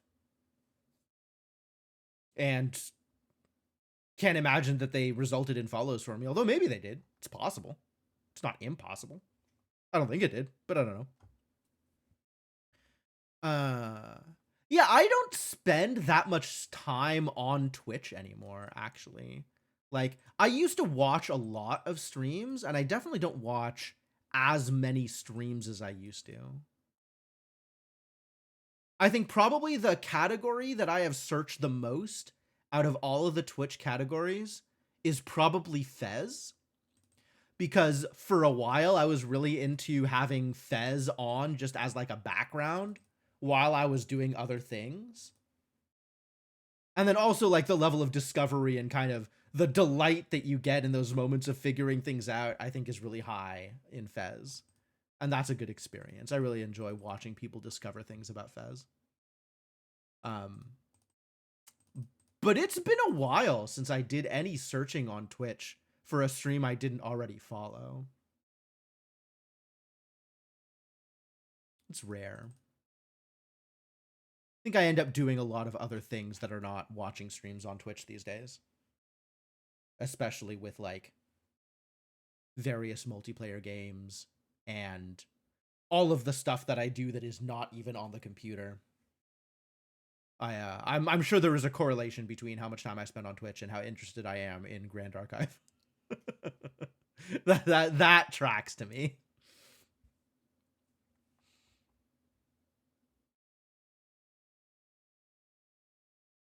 Yeah, I did play a bunch of the Arbellions. It's been a long time. You effectively live on your computer, that's fair. For the most part, so do I. Although, there are times when I need to leave my room.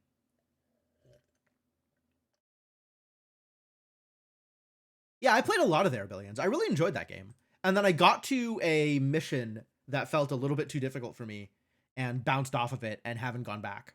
I could probably do it. I just need to change my approach. But I got the process of getting deep enough into the mission to figure out whether or not I was prepared for it was frustrating enough that I didn't want to go back to it immediately. And then it just hasn't been a high priority.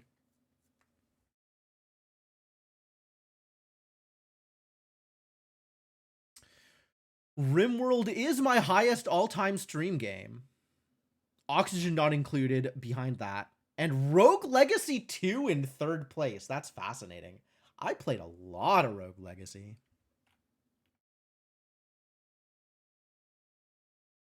Yeah, there's a lot of these games that I sunk a chunk of time into. Past year has been quite low for Twitch viewing for you too, even lower for new stream discovery. Yeah, I think that's part of it, is it's like, I don't spend as much time on Twitch specifically when I'm doing things on my computer. So I don't spend as much time finding new streams either. 200 hours in Cyberpunk. I really did enjoy Cyberpunk. Cyberpunk was a great game. I was so on the fence about it too. I remember the end of my first stream, I'm like, well, I don't know how I feel about this. I feel like the mechanics aren't quite for me, and I don't understand what's going on, and I'm not sure how into it I am. And then I got to the end of the second stream, and I was like, I need to finish this game. I need to play so much more of this game. Oh, that's true. This is maybe a better metric on followers per hour. We can see, overall, over the lifetime of my stream, what games brought me more or less followers.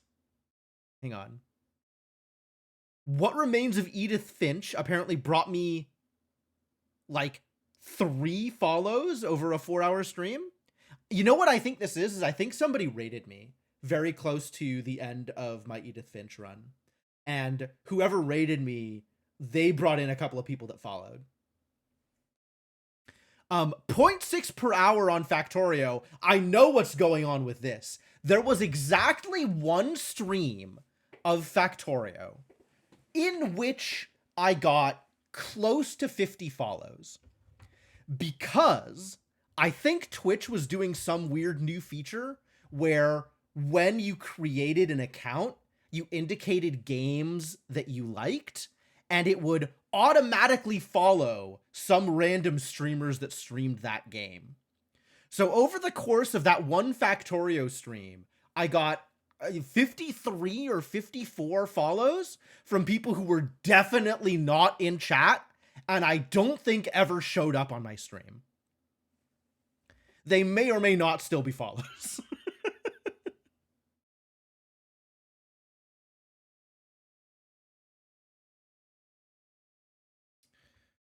Streamed Gungeon twice, got probably 1 follow. Looks like 2 follows, actually. Streamed Dwarf Fortress once, got like 2 follows. Man, Dwarf Fortress was a pile. Okay, 0.5 an hour for Hollow Knight is actually real, considering that I have 100 hours of it streamed. So I think this is actually like legitimate. This represents something like 50 follows over the course of my Hollow Knight streaming career. That checks out, I think. Hollow Knight is a very cool game. I wonder if Silksong, apparently not that high. Yeah, Silksong not even visible on this list. So I guess Silksong didn't bring new people in, which is a little sad.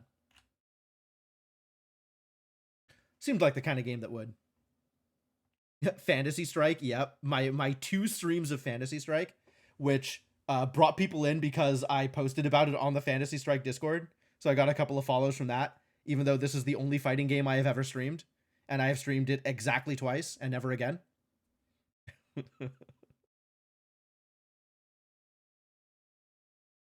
Yup, Doki Doki Literature Club, sure. I got some follows for that. I think that's fair. That's reasonable.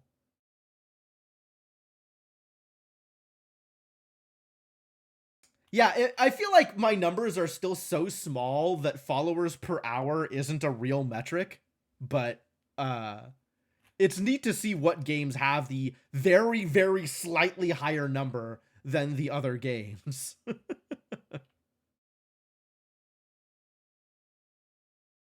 Alien Isolation, yeah, almost 30 hours. So that's pretty good. People who joined up for Alien Isolation. It doesn't surprise me that the horror games actually bring in a few people. Follower per game category. Yeah, one that it would be, I think, more interesting to see how many follows I got for a given game as opposed to sorted based on stream, based on like how much it was streamed. because that is potentially more helpful for my purposes. Once Upon a Galaxy, I think, continues to get me more follows as well, because it's another one of those games that has a community built up around it. And when I stream, I can post to the Discord and be like, hey, people that like this game, I am streaming this game. Once Upon a Galaxy, especially because if I'm doing multiplayer, that gives them more incentive to come to the stream. Whereas most of, what the hell? Damn, that is a high number. Oh, I guess I must have gotten rated by some bigger. I think RimWorld also has like a giant max followers, max viewers, because I got rated at some point by somebody with like a 600 view count stream. Almost a decade of streaming all listed at once. Yeah, yeah. I mean, I've been at this game for a bit, huh?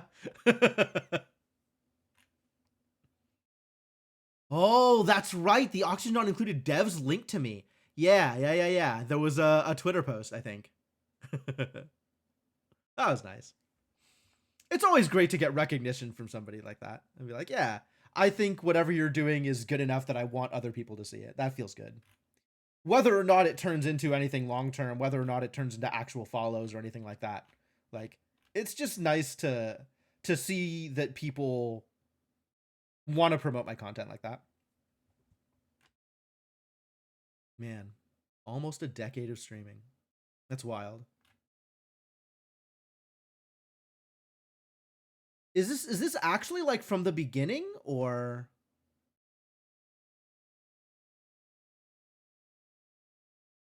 interesting? I'm not sure what this number refers to. 2017 is going to be one of my earlier. Okay, so this is one of my early. It's interesting that 2016 doesn't show anything. There's no data for it.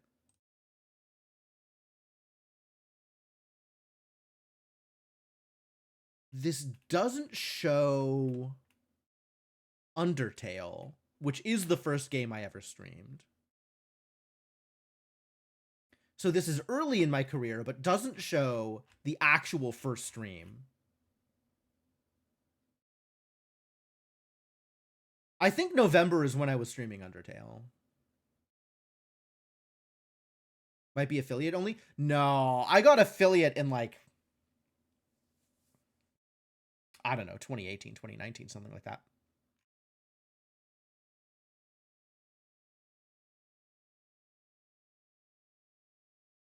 Like, I definitely wasn't affiliate when I was streaming, The Witness and Talos Principle and whatever.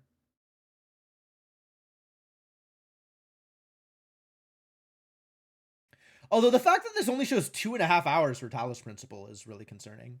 Like, this is not all of that game that I streamed, although maybe it's just because of the year marker.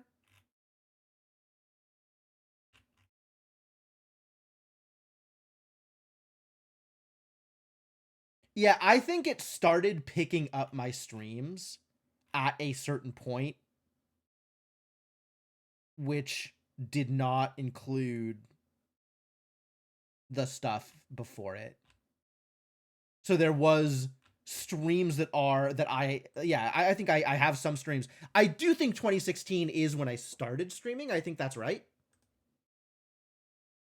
But I think this is not picking up some of the earliest streams for whatever reason. Hmm. Yeah, like that's definitely wrong. I absolutely have more than one Talos Principle stream. I absolutely have more than 2.6 hours of Night in the Woods streamed. Like, don't give me that.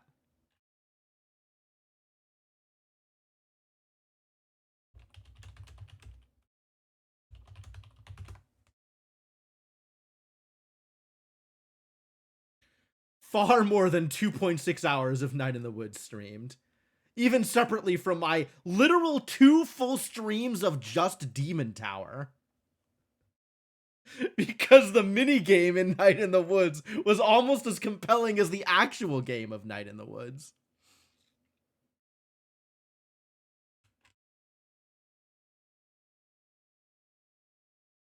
November 16th, 2016 doesn't seem like an arbitrary start date.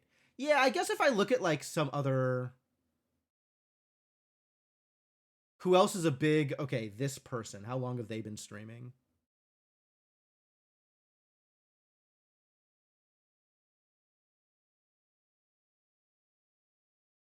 Let's look at their all-time stats. So it actually, oh, okay. No, 2016 is the earliest that this site is willing to pick up. So that I think is global for this site. But for whatever reason, it doesn't have my streams picked up that early.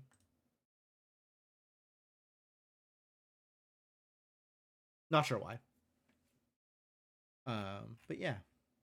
All right. Well, I think at this point we have gone very far afield from the 2025 retrospective. So maybe we call it here.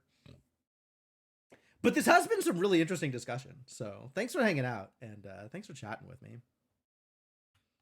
Time travel can't go back anytime before the invention of the time machine. Probably, yeah. No, I bet that's a part of it.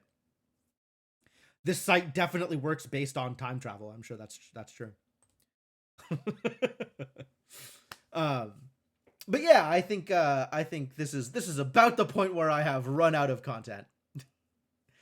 Congrats on another year of streams. Thank you very much. Thanks. It's been a wild ride. It's been a good run, and I am happy to still be here and happy to still be streaming, and happy to still be playing games for y'all because this has been a lot of fun, and is maybe the only source of real structure in my life. So, that's helpful. That's helpful.